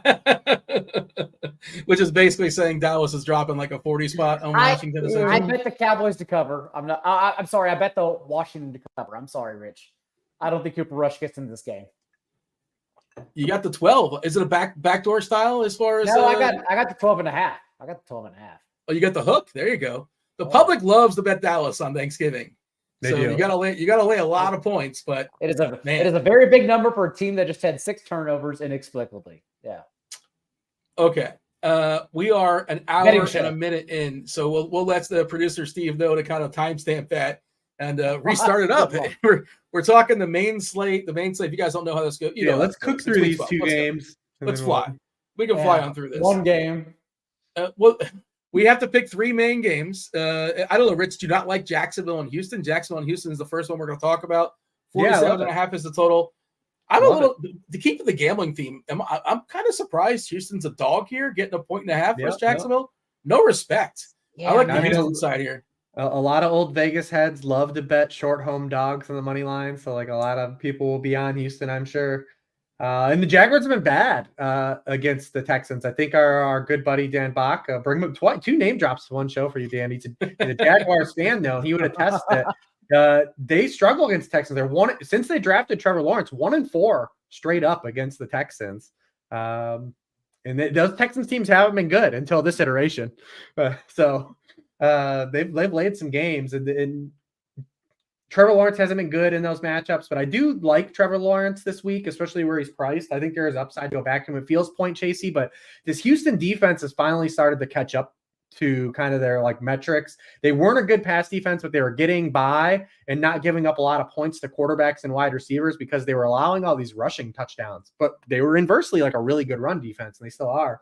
And that started to shift in the last couple of weeks. The passing touchdowns are starting to come. They've now allowed QB1 scoring weeks to Desmond Ridder, Baker Mayfield, and Derek Carr, as well as Kyler Murray last week. So it feels a little point chasey with Trevor Lawrence, who literally just had like his first good game of the season last week. But I do think that he's an interesting spot. And then also, can we at least like acknowledge this? Are people talking about CJ Stroud was concussed last week, right? Dude, after he took that hit, we didn't see that type of play from CJ Stroud the entire season. And he had 10.8 yards per pass attempt before that hit. And then the rest of the game threw for 5.9 yards, surpassed him through 2 of the worst interceptions. We haven't seen him make those types of decisions the entire season. Maybe it was just happenstance, but man, I think something happened to CJ Stroud during that game that did not get released. Maybe that's the lack of respect here for Houston. Maybe that's an interesting thought. I have not thought of that angle, but that could certainly matter for sure. John, you want to knock out Jacksonville? You want to jump over to Houston? What do you want? And also, it's worth noting, Pierce is practicing. It seems like he's on his way back. I don't know. Has he way better defense though than they've gotten the last 2 weeks? Like, but Singletary's still kind of ahead of him, right? I think he's ahead. He will be, but I'm just saying, like, it's one thing to Devin Singletary to pick on the Bengals and Cardinals than it is to pick on the Jaguars run defense. Boom. And we talked about Singletary's spot in both of those games these last 2 weeks, and now it's a pass funnel. So we want to target the passing game, which is why I like this environment overall. Rich wants to play it perhaps through Trevor Lawrence, and I'm open to that. And I'm also open to the CJ Stroud side. Noah Brown's DNP on Wednesday, so maybe we have some double stacks coming our way between Nico Collins and Tank Dell still, but overall, I just still don't trust the Jags defense. I still think they're a very overrated defense. Even Will Levis was under pressure last week on 40% of his dropbacks. And that's been Levis's bugaboo all year. It's like the last month when he's been under pressure, he's just crumbled. But although that sounds heavy on the surface, 40% was actually his lowest rate in the last month. And from a clean pocket, he still went 11 of 12 for 2 touchdowns against this defense. And CJ Stroud is still third in yards per attempt from a clean pocket this year. One of only 3 quarterbacks alongside Tua and Patrick Mahomes to throw for 16 touchdowns as well when not under pressure. So I think you can play it either way. And that just tells me that this is a game I probably want to onslaught it, honestly. You like this game stack, Rich? I do. I like it from both sides too. I like both the passing sides. I would agree. I would say the weakest point of Jacksonville is the pass defense. That's where you want to attack them. And this could be a spot to dust off Evan Ingram, man. It could be a spot. Yeah. If you're getting creative. He doesn't score touchdowns, doesn't get targets in like the red end zone. Targets, not one. But if we're gonna get one, Dean, we gotta bet on when it's gonna happen, Dean. We gotta skate to where the puck is going, not where it's been. Well, the puck's never been there. Like the puck is afraid. I guess at some point they'll get one. Why is that? What is the scheme? Is there anything you got as far as the scheme? I don't know. I'd have to look into it. But I mean, listen, all the stuff for Calvin Ridley finally paid off last week. I mean, nothing changed. I saw a lot of people floating out the Zay Jones stuff about his on-off splits with Zay Jones, and there really was nothing different in his usage. It's that all of those high variance targets he was getting, he cashed them in. I mean, 33% of his targets last week still came on 20 yards or further downfield. It's just he caught all of them. Coming into the game, he was third in the NFL in red zone target share and fourth in the NFL in share of team end zone targets. He caught them. They turned into touchdowns. They like the plays that the opportunities he was getting, he cashed them in. And I got to Calvin Ridley last week. I sent Daigle my lineup. I actually played a bunch of them. Austin Eckler. Hot lineup. Yeah. Austin Eckler sabotaged me of all people. Like all the guys. Just he was running in slow motion last week. Dude, what was that? Yeah. Oh, it's bad, dude. We can't go back. You can't convince me to go back. What is that? Really I can't play him anymore. I can't click on him anymore. You can't 8K, 9K. The guy can't move. He killed my lineups, dude. I didn't have one miss. Every guy had like 20 points, and then you have like an 8 from Austin Eckler. And I'm like, what the hell? What the hell happened here? Did he talk about that in this podcast? Like why he couldn't move? I don't know. I have to listen. Harmon should have asked him if he pooped his pants while he was running because it looked like it. But I don't know what happened. I don't know how to ask that delicately, but something was going on there. Though. But I mean, we saw Zay Jones come back though, and it's another good spot. Remember when these teams played earlier in the year? Ridley self-sabotaged his game. He dropped a 35-yard touchdown. He had opportunities in this game, and Houston's been bad against perimeter wide receivers. They've been bad against wide receivers all year. We finally just start to see some of it cash in a little bit. The Rondale Moore stuff was hilarious last week. I mean, because, man, I faded him hard, and he caught that first touchdown. I'm like, God damn it. And then he didn't have one target the rest of the game. He didn't even have a target the rest of the game, but I was so, mad. Braden was like, oh, should I play Rondale Moore? I'm like, dude, he's going to be 35% owned. Like, are you sure? And he caught that first touchdown. He's like, you don't know anything, Dad. I'm like, yeah, this is why you don't respect me. and Rondale Moore was the thesis behind 2 tight end builds because it was like, well, if Pat Fryermuth and Donald Parham beat Rondale Moore at 3,300, then you could do whatever you want. And then it was one catch later. It's like, oh, okay, I see how this goes. That's all he had. I had a lot of them actually. I was such a donkey, and I felt great at 105, but at 4:00, I'm like, well, what happened to this guy? Greg Dortch is so good, man. Greg Dortch needs more playing time on some NFL team, not the Cardinals. Greg Dortch is so good. For real, was that the smallest offense in the modern era? As far as quarterback and the receivers that Arizona was rolling out? They're all 5'8", 5'9", if that. Hollywood's not exactly an alpha X either. Yeah. I don't know if anybody would put a tweet out on that. I would, it's just looking at that offense and just how small these guys. It looks like I don't want to say a high school offense, just size wise. It could have been a high school offense. Even Paris Campbell, I believe, is their left tackle is pretty small as well. We got anything else here as far as Houston and Jacksonville? Something we should stress that we may have skipped. We'll move. Keep moving. Now, Tampa, Indy. Passing games, fade the running backs. Passing games is what we want. Yeah. Tampa versus Indianapolis, 2.5 favorite here. Indy at home, 43.5 is the total. One of the higher totals on the board. I guess it's 4th or 5th, depending on. Again, you guys already talked about how there's 3 or 4 games that barely exist in this game on this main slate, this 10 gamer. John, I'll let you start this off. Tampa at Indy, dealer's choice. Go for it. Against the Bucks, I mean, this has been a constant. Reeves pointed it out whenever they played CJ Stroud, and it just continues on, including Brock Purdy last week, who was the QB2 on the week. And now in 4 out of the Bucks' last 6 games out of the bye, quarterbacks that finishes at least the QB3 on the week. The outliers were Desmond Ridder and Will Levis. So it's okay. We can forgive them. And now here's Gardner Minshew and this Colts offense that's still averaging a top 5 rate of plays per game. And Minshew's full starts this year. So we think he's going to have the play volume in an elite spot. And honestly, it is a good quarterback slate. There are 4 guys, including Trevor Lawrence, we want to play. But if we're just trying to fit the dudes, if we just want to fit all the guys, Gardner Minshew makes a lot of sense. I can see where people get to Gardner Minshew too in cash games because he's so cheap on both sides in an elite spot. So that's kind of where it starts for me, including Michael Pittman stacks. Not only do we have this ominous Josh Downs injury that came out in USA Today, that he's apparently been battling the knee injury all year. He's been awesome too. Like, I didn't even see that coming. But even the last game we saw him in London, Frankfurt, wherever it was, he had that big explosive play too, but only reached 42 receiving yards.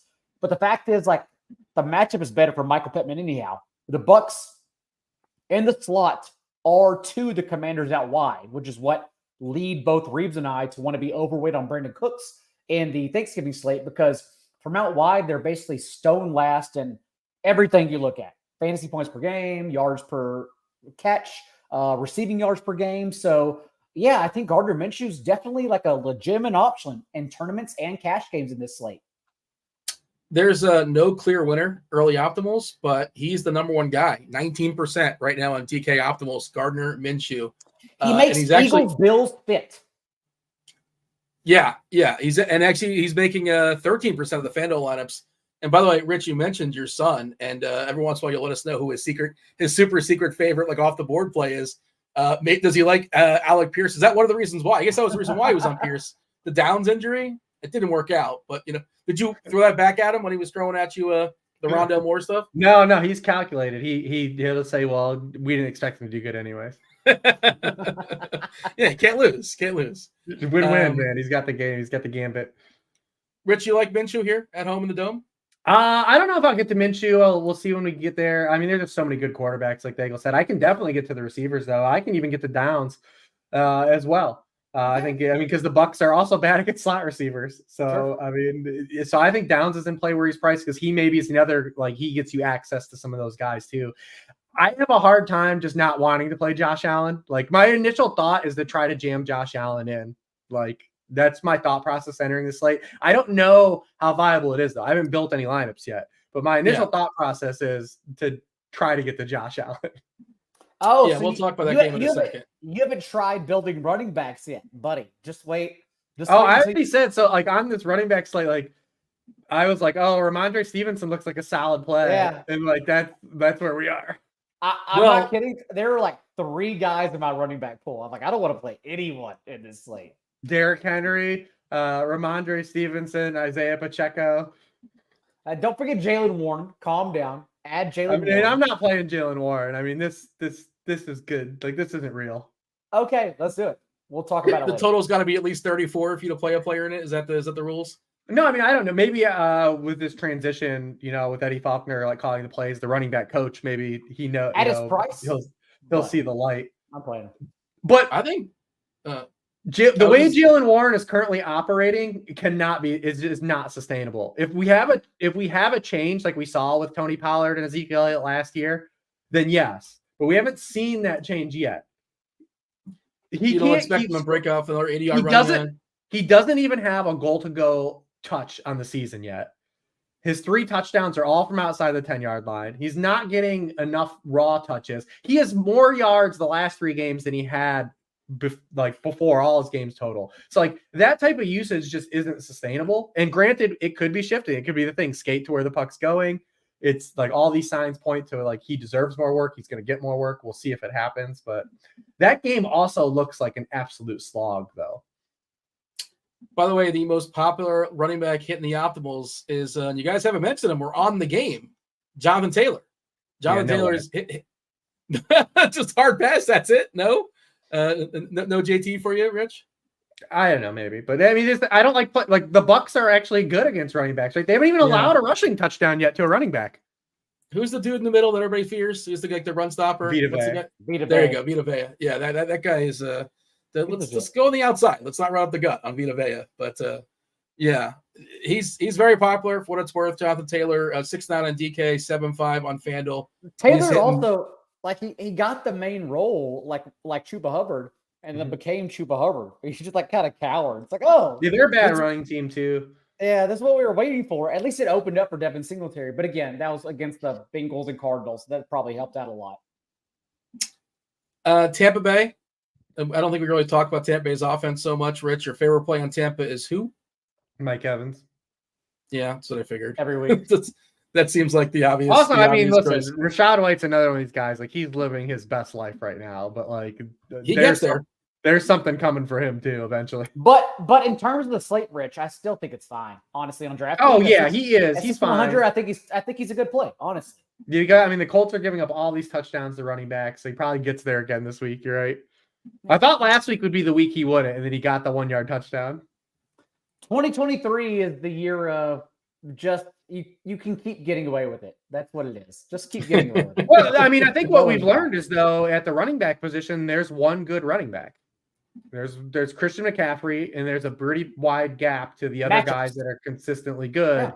Yeah. And it's just about these other guys are running hot in different pockets of production. But yeah, I mean, I had someone tweet me, they're like, Rachaad White's the RB6. I'm like, that says a lot more about the RB6 than it does Rachaad White, my friend. Correct. I don't know what to tell you. That's what, like, when you combat against Jaylen Warren, I say Jaylen Warren is 5,400 on DraftKings. And that's not even an argument for Jaylen Warren. It's an argument for the algorithm and the slate of running backs I have to choose from. And I'm okay with that. You have a different answer, John, as far as favorite running back in Tampa, or is Evans the clear guy? I'm still open to Cade Otton because I think it's an ugly tight end slate. Dalton Kincaid and David Njoku are sexy, but beyond that, as we know every week, we just let you choose from the optimals. So Cade Otton's at least out there if you want to pay down. All right, last game. Buffalo at Philly, 3-point line. Philadelphia 48.5 total. Rich, you seem anxious to want to talk about this one. You've already talked about Josh Allen. You're excited about Josh Allen. So talk to me about Buffalo. Just they changed the offensive coordinators, which means they're not going to miss field goals anymore, or they're not going to turn the ball over anymore. They're going to be perfect. All right, what do you got, Rich, as far as Buffalo and Philly? Oh, no, yeah, I love this game. I mean, you look at the Bills. I mean, this is a team, and obviously they got the hall pass against the Jets, but literally, since week 5, they're 30th in defensive EPA. Like they're giving up a lot of production. They're not an efficient defense with the amount of injuries they've had. What's funny is they've actually turned into like a really good run defense, especially even before they added Linval Joseph, but it just turned into they're not giving up those explosives in the run game. But I think the Eagles are going to score points, and I think the Bills are going to score points. I mean, you look at the Eagles, they've already allowed all these the previous 2 games before last week against Mahomes, they allowed the number 1 QB score overall in all fantasy football. We've already seen them allow another top 2 scorers, and one of them was Mac Jones. So I don't think the Bills are going to be able to run the football outside of Josh Allen runs against this Eagles defense. So, I mean, I just think there's going to be a lot of volume for the Bills, a pass volume. I think it's a great spot for Stephon Diggs to bounce back. The last 2 matchups, Stephon Diggs, he's faced the 2 teams that are number 1 and number 2 in percentage of points allowed to wide receivers in the Denver Broncos and the New York Jets. And now he faces the team that allows their highest rate of points allowed go to wide receivers. Even Justin Watson got there. And hell, if the Chiefs guys catch 3 more passes, their receivers have like the best game they've had like all season. But the Eagles, 63% of the points they allow are scored by opposing wide receivers. I mean, I just want to start with Diggs and Allen. I don't know how possible it is because I haven't built teams. And maybe I have to go away from one of those guys. But if I have to go down, if I have to choose, I will probably just want to play Diggs. I think Diggs is going to be like just like the best wide receiver play on the slate. Rich, what happened to the pride of UCF, Gabe Davis? Like 2 out of the last 3 games. I'll play him too this week. What's going on with Gabe? Well, the last 2 weeks, like I said, they faced 2 teams that literally smoke wide receivers. So anytime that happens, like Gabe is not doing anything. But he didn't have a target last week at all. He was on 100% of the team dropbacks too. Like big cardio game for Gabe. We love it. But I mean, the Eagles are allowing a 7.9% touchdown rate to opposing outside receivers. That's 30th and 31st in the NFL, actually. They're 30th in receptions allowed per game to outside wide receivers. Gabe's got to be on the menu in some tournaments. He's the ultimate boom bust guy, right? Yeah. I mean, you ain't playing him in cash or anything, but absolutely Josh Allen doubles. And even as I think even as just a one-off play, as an isolated play, like this is where you would take a shot on Gabe Davis. Kincaid had 6 catches last week. I feel like he had 6 catches like in the first drive. Did he just like disappear? Like they stopped throwing the ball to him? I guess they did. He threw 8 times in the second half. Yeah, I guess that's part of it too. I suppose that's part of the gig. Yeah, that makes sense. But he was on to like a monster game and just nothing. You just kind of put him on pause basically. But he's been pretty good so far. When Zach Wilson gets benched finally. Yeah, that was finally enough. That was enough for the Jets. It took that long. What was the official breaking point? It's so bad. When Robert Saleh tackled him on the sideline, that was when it was over. He stand for him too. It was like 2 weeks ago. He's like, "Yeah, I'm fully confident," and all right, I appreciate it. Nobody believed him, but and he had nothing else behind him. Obviously, we'll see this week. John, are you as excited about Buffalo? And feel free to bring Philadelphia into the conversation. Play all the dudes, literally all of them. That's the thesis behind Gardner Minshew, Kenny Pickett. I will play any quarterback you present me as long as I can play all the dudes. Because even Khalil Shakur, I think, is an amazing play. Eagles, you can beat the Eagles anywhere you want, but they're still allowing the most points per game, 16 per game, from the slot as well, where Shakur has run 71% of his routes without Dawson Knox. So at 3,200 on DraftKings, cheap on Fanduel, feel free to load them up. And on the Bills side of the ball, I mean, we're on Wednesday, but given that concussion protocol, a late Sunday afternoon game, I just don't know if they're going to have secondary pieces turn around. Micah Hyde and Dane Jackson now in concussion protocol. Also, Teron Johnson resting at home, fortunately, but still banged up. So I don't know who the hell's going to be playing, honestly, for Buffalo in their secondary. So although Jalen Hurts is not getting there and passing through the air, firing up as well. Like just play everyone. And honestly, for the Eagles, the target tree became concentrated anyhow without Dallas Goedert. Like we saw it go to Devonta Smith mostly, but it was a down game for AJ Brown. So I still think no one falls for that, given that AJ Brown was literally Offensive Player of the Year prior to that. But yes, quite literally, play everyone in this spot through the air, just like Jags and Texans. Yeah, I feel pretty good about Smith.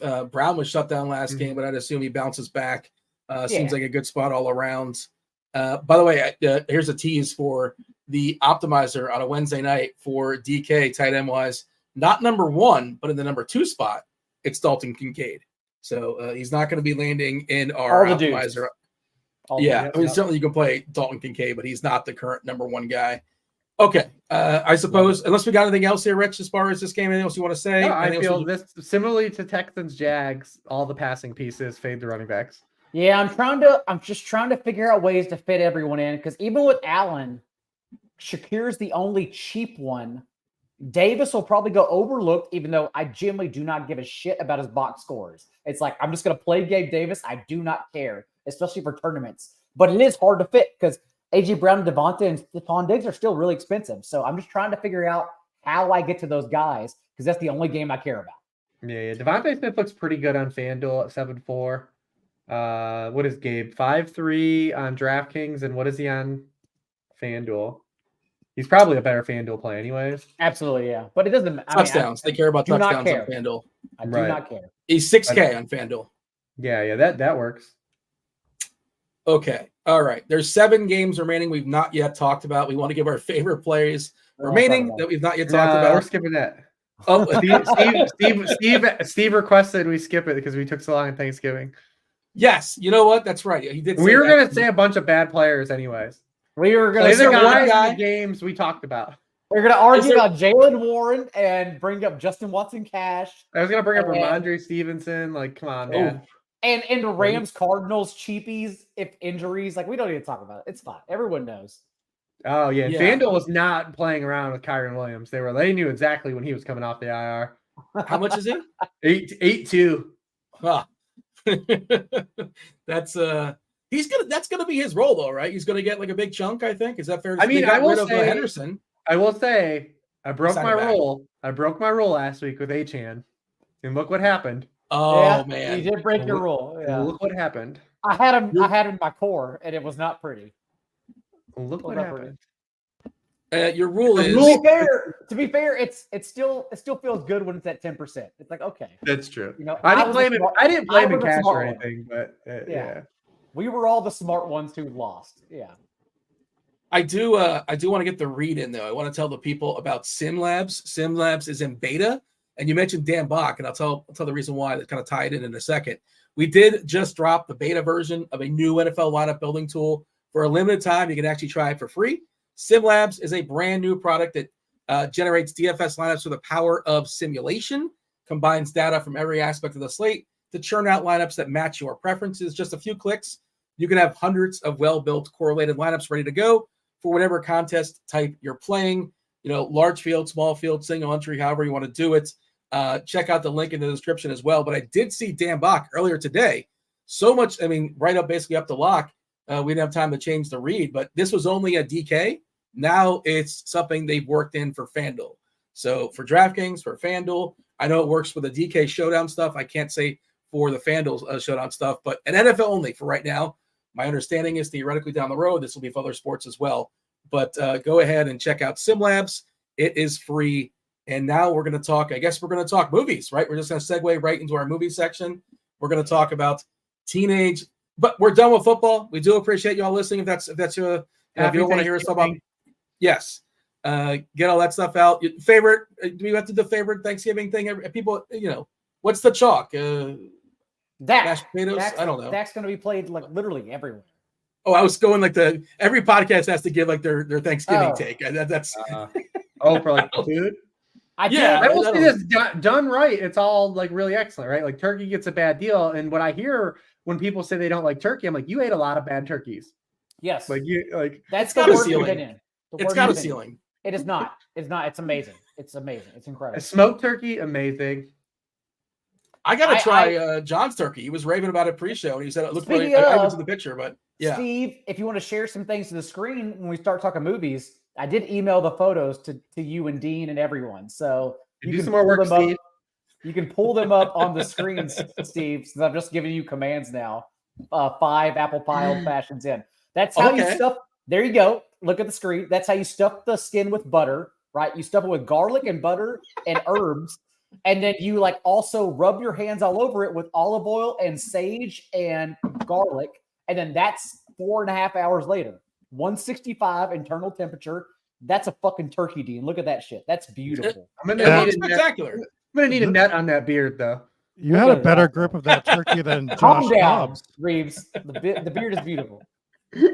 You had a better grip of that turkey than Josh Dobbs during that football game the other night. That's a beautiful turkey. It looks great. The only other dish I think I've cooked better than that is the one time I cooked beef Wellington for Friendsgiving. Because Friendsgiving is the one time I will spend like 48 hours on my meal. The beef Wellington was hot. That's like my new favorite. It's my new favorite food. Am I missing out?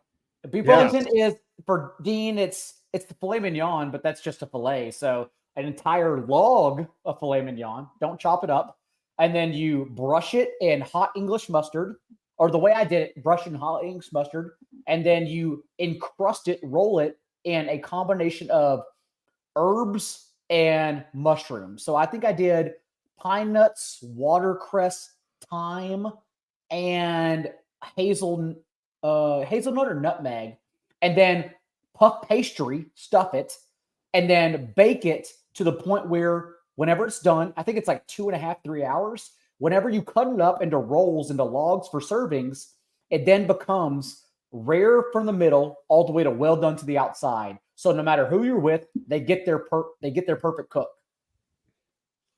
It sounds spectacular. I got to try it one of these days. Amazing.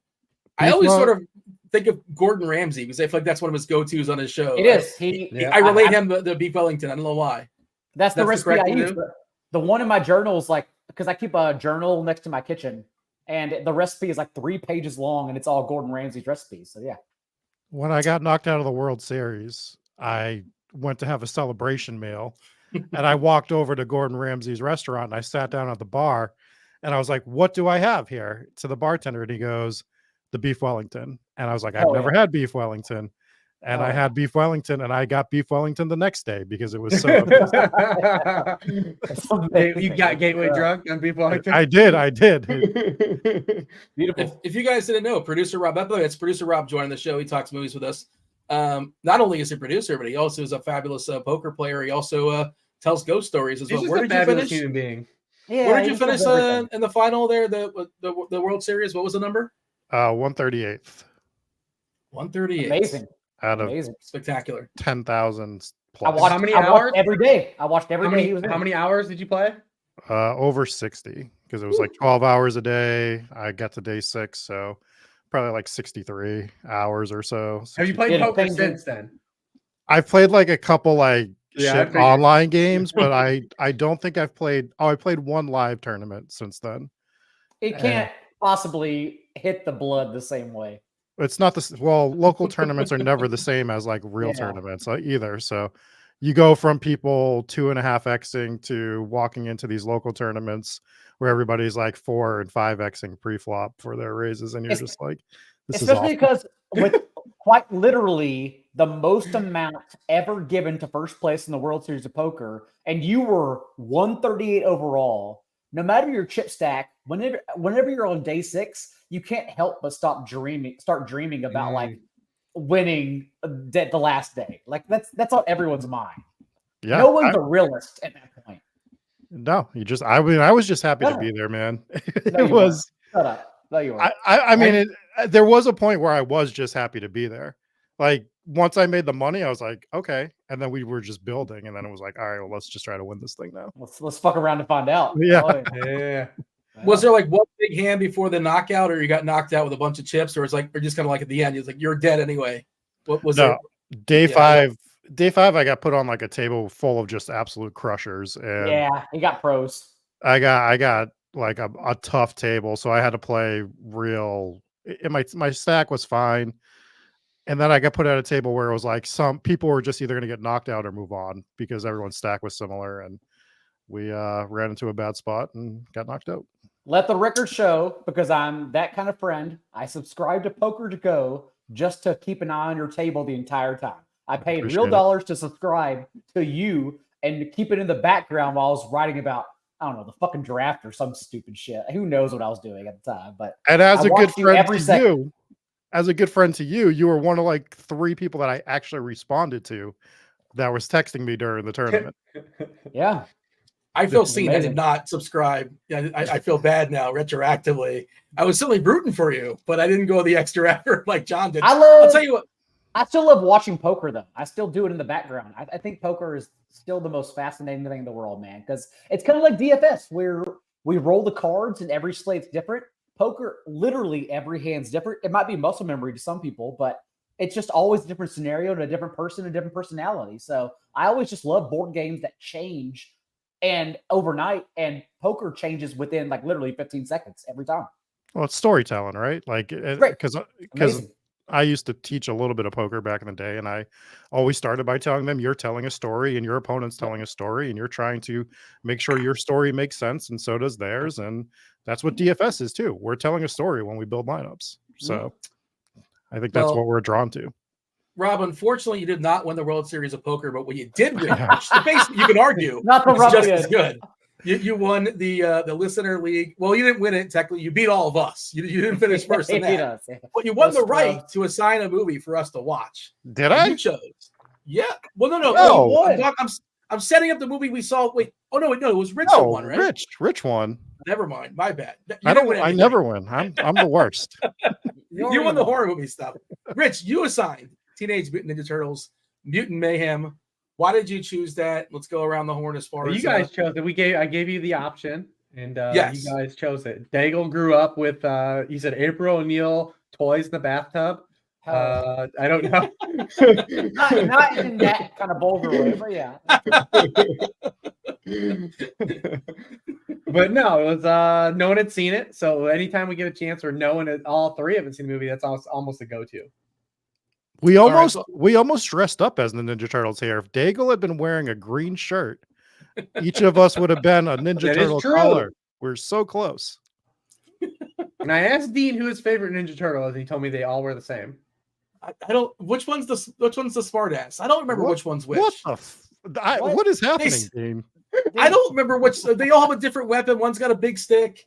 One's got nunchucks, I think. It is kind of Oh. amazing though I love that it. the storytelling for Dean and a lot of Love people it. who probably watched this movie fresh and didn't know the storytelling previously came into an entirely different like birth of the Teenage Mutant Ninja Turtles, because this is not it, but I was very much open to it. Like I think the thing that rocked my world the most, Dean, was that Rocksteady and Bebop were the coolest villains that I grew up with in my lifetime.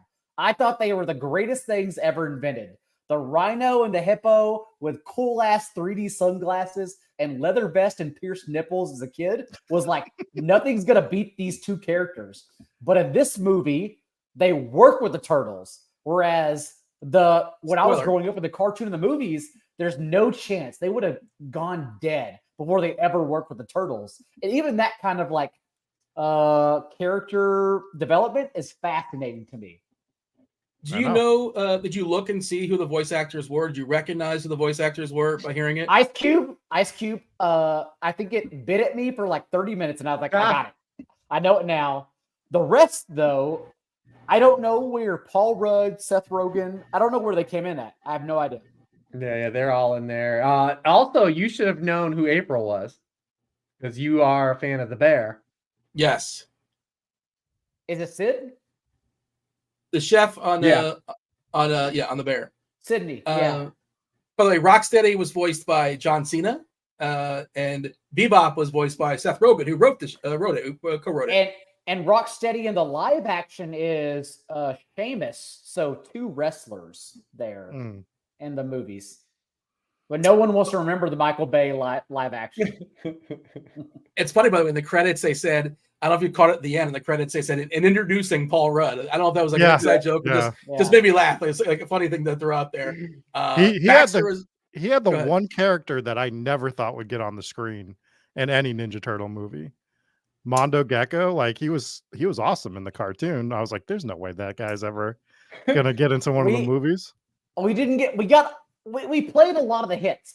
We talked about it last week. We didn't play Casey Kasem, and we did not play Crane. I was really upset to not see Crane. They teased Krang though. Yeah. No, they didn't. We had Shredder at the end. No, but did you notice like the evil scientist lady? She was dressed just like the body that Krang's usually in. Oh, so that makes sense. That's hot. Good. That's a guy that has like the head in the stomach, right? There's another head sitting in the stomach. Yeah, I had the action figure as a kid too, because you open up the stomach, the glass door, and it's the brain you can pull out. Little Krang. Yeah. Was that bathtub worthy as well, or that was like for your bedroom? Well, I'm pretty sure we had all of them in the bathtub. I still have the pizza truck. I still have Shredder's like satellite where you open it up, it's a sphere. And by the way, like the Technodrome. Oh yeah, and I know people got excited about the post-credit scene. Everyone knows by this time we were all talking spoiler alerts about seeing Shredder, but I think I did just like a Micah Parsons just like crab walk to the 50-yard line when I saw Shredder. I was like, oh yeah, like it's 2 years from now, it's fucking on. We're getting Shredder back in my life. As kind of a Teenage Ninja Turtle noob, like I watched many years ago. I watched the movies. By the way, shout out that they give like a little. Unless I missed it, unless I misheard it.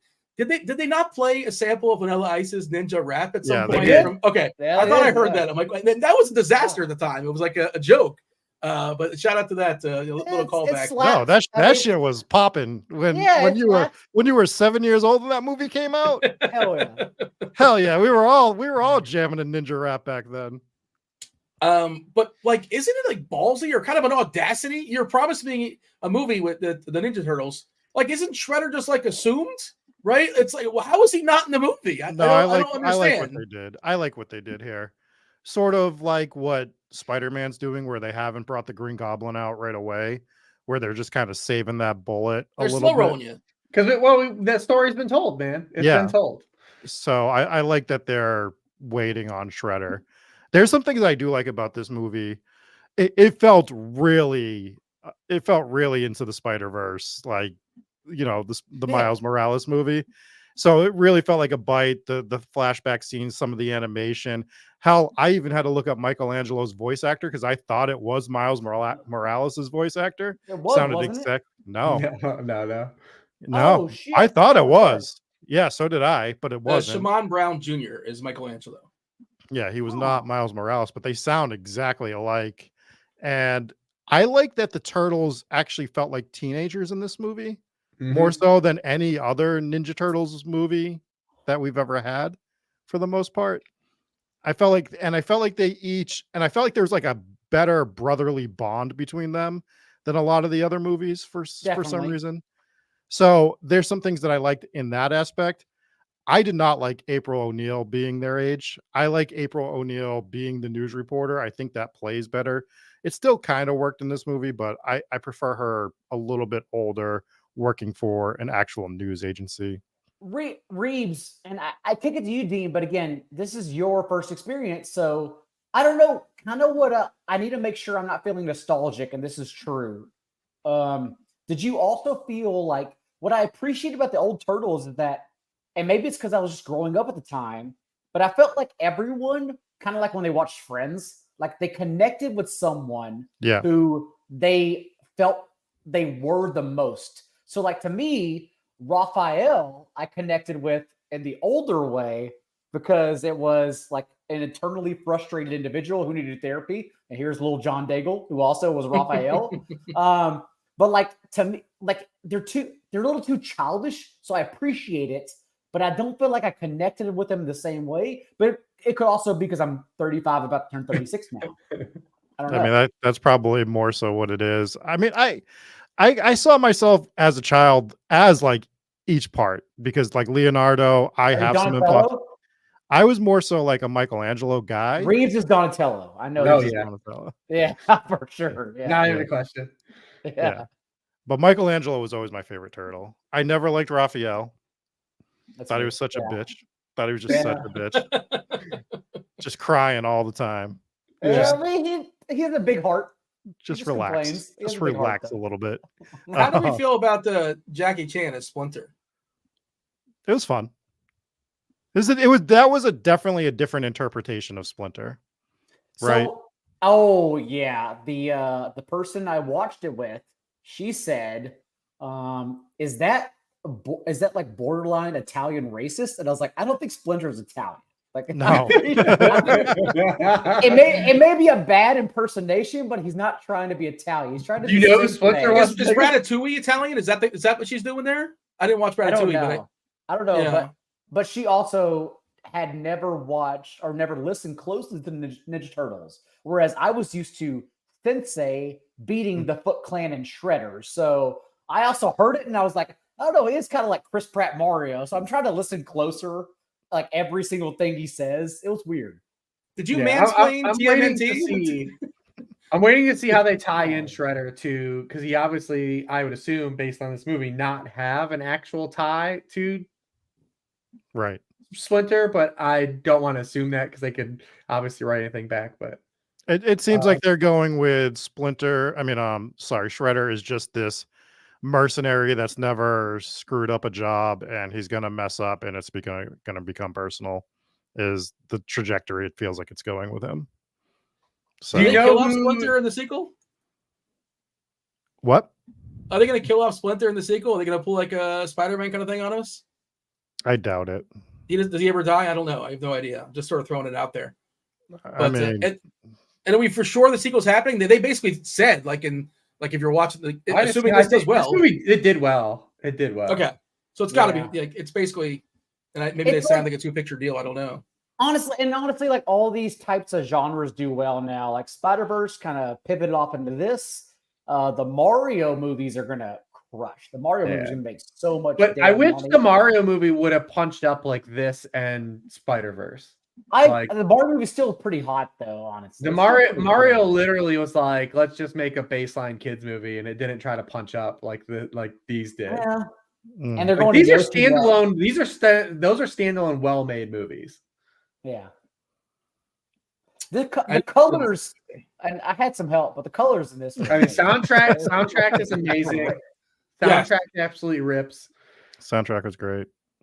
Yeah, I The like. nostalgia's undefeated. People love the. I mean, it's with the people that would love this stuff as kids, they have money now, and they want to go out and they want to show their kids. This is what I used to love, and I think those people that took their kids to watch this movie or watched it on Paramount where they watched it with their kids, PG rated movie, they can enjoy it enough because there's enough nostalgia in there for you, enough pop culture references you used to like when you were a child, and your kid doesn't have to get it, and they still like the movie as is. So I think it works on that level as well. So. It was just a super fun movie, which is good since Dean won this week, and we're gonna have to watch a bunch of puppies get beat or something. We're watching Schindler's List. Like Schindler's List right now. when When the movie ended, I even looked over and I said that was fun. Like that was just a lot of fun. It's a good time. It was cool. It was the coolest thing I've seen in like. I wanted just one break for us to have. It's awesome, man. And plus, like you mentioned, We just watched the guy get split down the middle. Yeah. What's cooler than a Tribe Called Quest? Tribe Called Quest is like the coolest thing you could ever listen to. And plus, listen, man, that song fits the Ninja Turtles more than any song you could possibly have. Yeah. I have the Rotten Tomatoes score. Let's play the Rotten Tomatoes game. Rich, you're going to bat first. You set the bar. Give me both the critics and the audience for TMNT. Mutant Mayhem. This did well, I assume. Critics. I think so. Probably a little lower than the audience, but I still think well. I'll say critics 76%, audience probably like around 90, like high 80s, and IMDb like 7.3. Give me an official number, Rich. An official number as far as the audience. 88. Rob? 92 for the audience. I'm gonna go 74 for the critics. John? I'm going to go slightly higher. I'm going to go 93 for the audience. I think it's very much like Spider-Verse where people will just naturally love it because it is cool. It's just a lot of fun. Everyone should watch it. And critics, 76. So the critics actually higher than the audience. Ooh. Critics at 96%, 240. Wow. 243 credits. Oh, you know what? 96%. I should have thought about discounting the audience for April. Yep, and, April's the big one, right? I should have thought about that. Probably a lot of people for the wokeism. Yes, exactly. Because Yeah. anytime something even approaches it, like my father-in-law's out. It's so stupid though. It's so Oh no, you're not wrong. But he was also no. I know exactly where you're coming from. Yes, I know where we're both coming from. He killed people. Bring it up tomorrow night at dinner. I'm definitely not going to mention it. And how about that? I had to hear about it from like Little Mermaid. Remember people. April? I was like, who gives a shit? Man, not my April. I see a lot of that. Not my April. Not text, my man. cares. Is a Little Mermaid good? That's all I need to know. I don't care who's the character. So it wasn't a lot of people in the audience. 96% from the critics, 90% audience score. You guys danced around it. Rich said almost 90, and then you said 88, and then Rob said 92. So I'm like, maybe John's gonna middle it, but you guys danced around it. But yeah, overwhelmingly, the audience loved it. The IMDb score, what did you say? 7.3. Oh, it's an 8.8 on IMDb, right? 8.8. John? IMDb. I don't have a good taste of what IMDb does yet compared to critics and fans. Yeah, IMDb is like more like Wikipedia. Enough people care where you get real. Okay, score. I'll say 9.1. 7.2. So Rich was the closest. Oh, not even close. 7.2. Okay. Yeah. All right. Let's put a number on it. Let's score it. I'm gonna gotta pick a movie. No, if you see something on IMDb like in the 8s, like it's probably legitimately like really good. Schindler's List. I'll give it a 4.3 out of 5. I thought it was a lot of fun. There were a few missteps, but overall, I enjoyed every version of the Turtles, and I think that's the most important part for the movie. So it's 4.3. just it's so hard to like grade this compared to like American Animals and Bone Saw Tomahawk or whatever the fuck we watched. Bone Saws ready. Gosh, man. So how do I tried, my goal is to group it all in and then to grade it all in as well. So I'm going to say 8.4 for Mutant Mayhem. Rich, do you have a tight end you're going to comp this to? Yeah, I think there's only one, and it's George Kittle. Hell yeah. That's the perfect There tight we end. Well, George Kittle's got a low floor, though. Low floor, George Kittle. He's efficient. Kittle is having a good time all the time. There you go. It doesn't matter if he has 1 catch or 12. George Kittle operates on fun. George Kittle, probably the only tight end that's ever said cowabunga on the field, too. If I were to 100%. If there's a tight end that encapsulates, like if you put all the Ninja Turtles together, it's Kittle, all their attributes. I can see that. I'm gonna give it a solid B. I never would have watched this on my own. Happy I did. It was good, fun watch. I'll watch the sequel when it comes out. If Shredder's not in the sequel though, I'm out. Oh, he's in the sequel. You can't tease me Shredder and not give me Shredder. I want the entire movie. It probably doesn't hold up, but man, Dean, I want you to watch like the old Teenage Mutant Ninja Turtles. At least the first one. The first I saw the first one. Okay. Many years ago. I haven't seen it like in 20 years. The Samurai one is just as bad as it when it was released. Don't worry. I mean, the second one isn't good, but it's fun when you watch it because I think it's for us fun, but it's for us fun. I think if you didn't watch it when it came out, you'd be like, this is shit. But if you watched it when it came out, you're like, I love this. I love that Kevin Nash is Super Shredder. Oh, I didn't know that. He is. Yeah, Kevin Nash is Super Shredder. This is the Secret of the Ooze, right? Yeah. Yes. That's Ninja Rap. That's Ninja Rap, Dean. You know what? I thought it'd be funny to see what the Rotten Tomato score was. And it's not as terrible as I thought it would be. 36% from the critics and 67% from the audience. So nostalgia. Yeah, not as horrendous as I anticipated. That might be right up there with Good Burger 2, which is now streaming according to my Rotten Tomatoes page and wants me to watch because the people were clamoring for good. And they know I watch Paramount Plus, and here you go. They're just throwing it at me. Yeah, needed that sequel 20 years later. Skynet's on to me. John Panette. Oh, he's not. No, he was. Who was Sinbad? Is Sinbad in the sequel? I need Sinbad in there. But all right, it's my choice. Right now, I got to pick something. It is your choice. You can't pick the Sinbad Genie movie since it never existed. Sinbad Genie movie. What? Have you heard of this? I've watched it. It's not real. It's not a thing. Yeah. If it didn't exist, what did you watch? It's not real. Oh, maybe I'm thinking of Kazam. Never mind. Well, that's what Will they Smith think it's called. Aladdin, right? Yeah, Is that what you're thinking of? Live action. No, Kazam is with Shaq. It's exactly. It's the Mandela effect. Everyone thinks that there's this genie movie with Sinbad. Never happened. Just like the other one, the big one is the Berenstein Bears. You read the Berenstein Bears when you were a kid? It's right? not that. It's pronounced differently, right? Is that what it is? It's actually the Berenstain Bears, but everyone thinks it was the Berenstein Bears. There you go. Shout out the Mandela Effect. Yeah, I've never seen the movie The Mandela Effect, but is that worth watching? Have you seen it before, Rob? I haven't seen that. No. Oh, there's a movie called The Mandela Effect. I assume it's based on that premise, but okay. So I was thinking like Thanksgiving movies, but there's no real Thanksgiving movies outside of like plain. Like there's some really. I literally just watched the movie called Thanksgiving this weekend. Oh, I'm not gonna make you put on pants and go to the movie theater. I'm not doing that to you. Did you like it? They're saying it's like a new holiday tradition, or it's your standard. I know you're a horror guy, so I figured. If it's a fun slasher. What's the age limit you would say too young for that movie? Oh, dude, I was watching slashers. So this is always hard for me because I watched slashers when I was like 4 years old. But it's because I have a daughter that's begging to see it, and she's super into horror. And I was like, I don't know. It's how old is she? She's 11. Rob? I don't know, dude. I don't want to tell him. It sounds like a no. If it wasn't an instant yes, it's a no. That's how I. Well, operate. It's an Eli Roth movie. Have you seen the sloth horror movie? You can't watch an 11-year-old. You can't let him watch an Eli Roth movie, dude. Like he goes all in. That's why. I mean, listen. I didn't let her watch it. I had an extra special experience watching this movie. Not to derail this thing, but it's obviously filmed in Plymouth. The whole show's derailed. Who cares?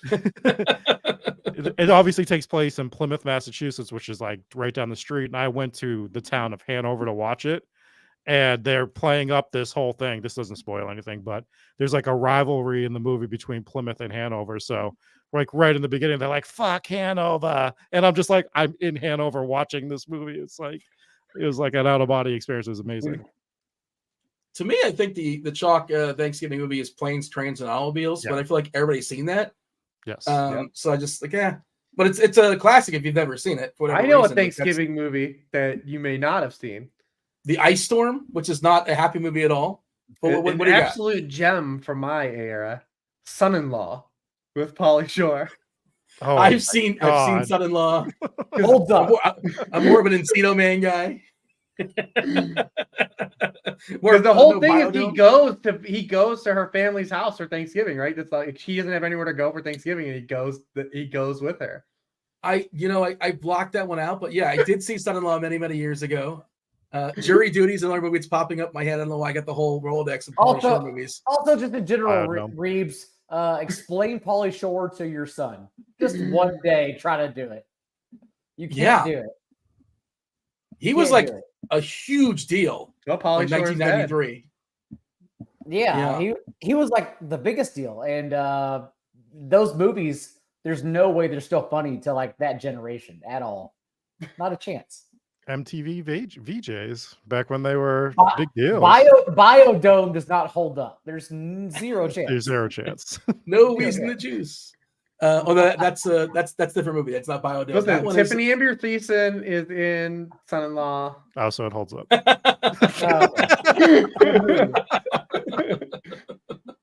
So I was thinking that, and then I was thinking like fun movies, and I was thinking, oh, there's a movie I've been wanting to see. It's in my queue. I don't know why, for whatever reason, I haven't seen it just yet. I had two more. Speaking of fun, So you got a movie you haven't even seen.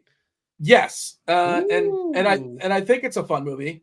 It's last time I gave a raunchy R-rated comedy, and I think this is also a raunchy R-rated comedy, which they don't make anymore, and it's a brand new one, and it's got the delightful Jennifer Lawrence in it. No Hard Feelings. Have you guys watched No Hard Feelings yet? I have not. My wife Not actually has yet. been asking to watch this. Okay, John, Rob, have you guys seen No Hard Feelings? Because it's on the Netflix. I believe it's a raunchy R-rated comedy from the year 2023 or 2022. Sounds good. I've I'm in. not seen it. Let's do it.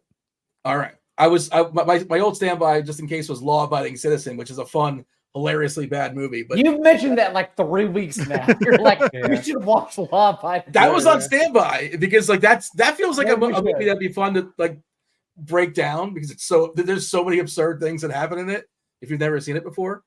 But yeah, We're gonna let's watch go it. with No I Hard feel Feelings. like we're gonna reach that point at this The season, Notebook? No, especially if that's I keep definitely playing not Taylor Dean's. Heineke in our little tournament. So yeah, we'll get there. Don't worry. Hey, If I you gotta win, stop me win from again, I have winning. a fun movie for you guys. We're to going to be watch. able to play some good quarterbacks on this slate. Oh, wait. Daigle already All right. called squatter rights on Gardner Minshew. It's already. Hell yeah, can't wait. Join. By the way, the link will be in the Eagles and description. Bills, too. Should tell the people to join the contest. The link is in the description on the YouTube. If you guys are still with us, do it to like, do it to subscribe, notifications, all that. Join us. It's a $5 entry fee.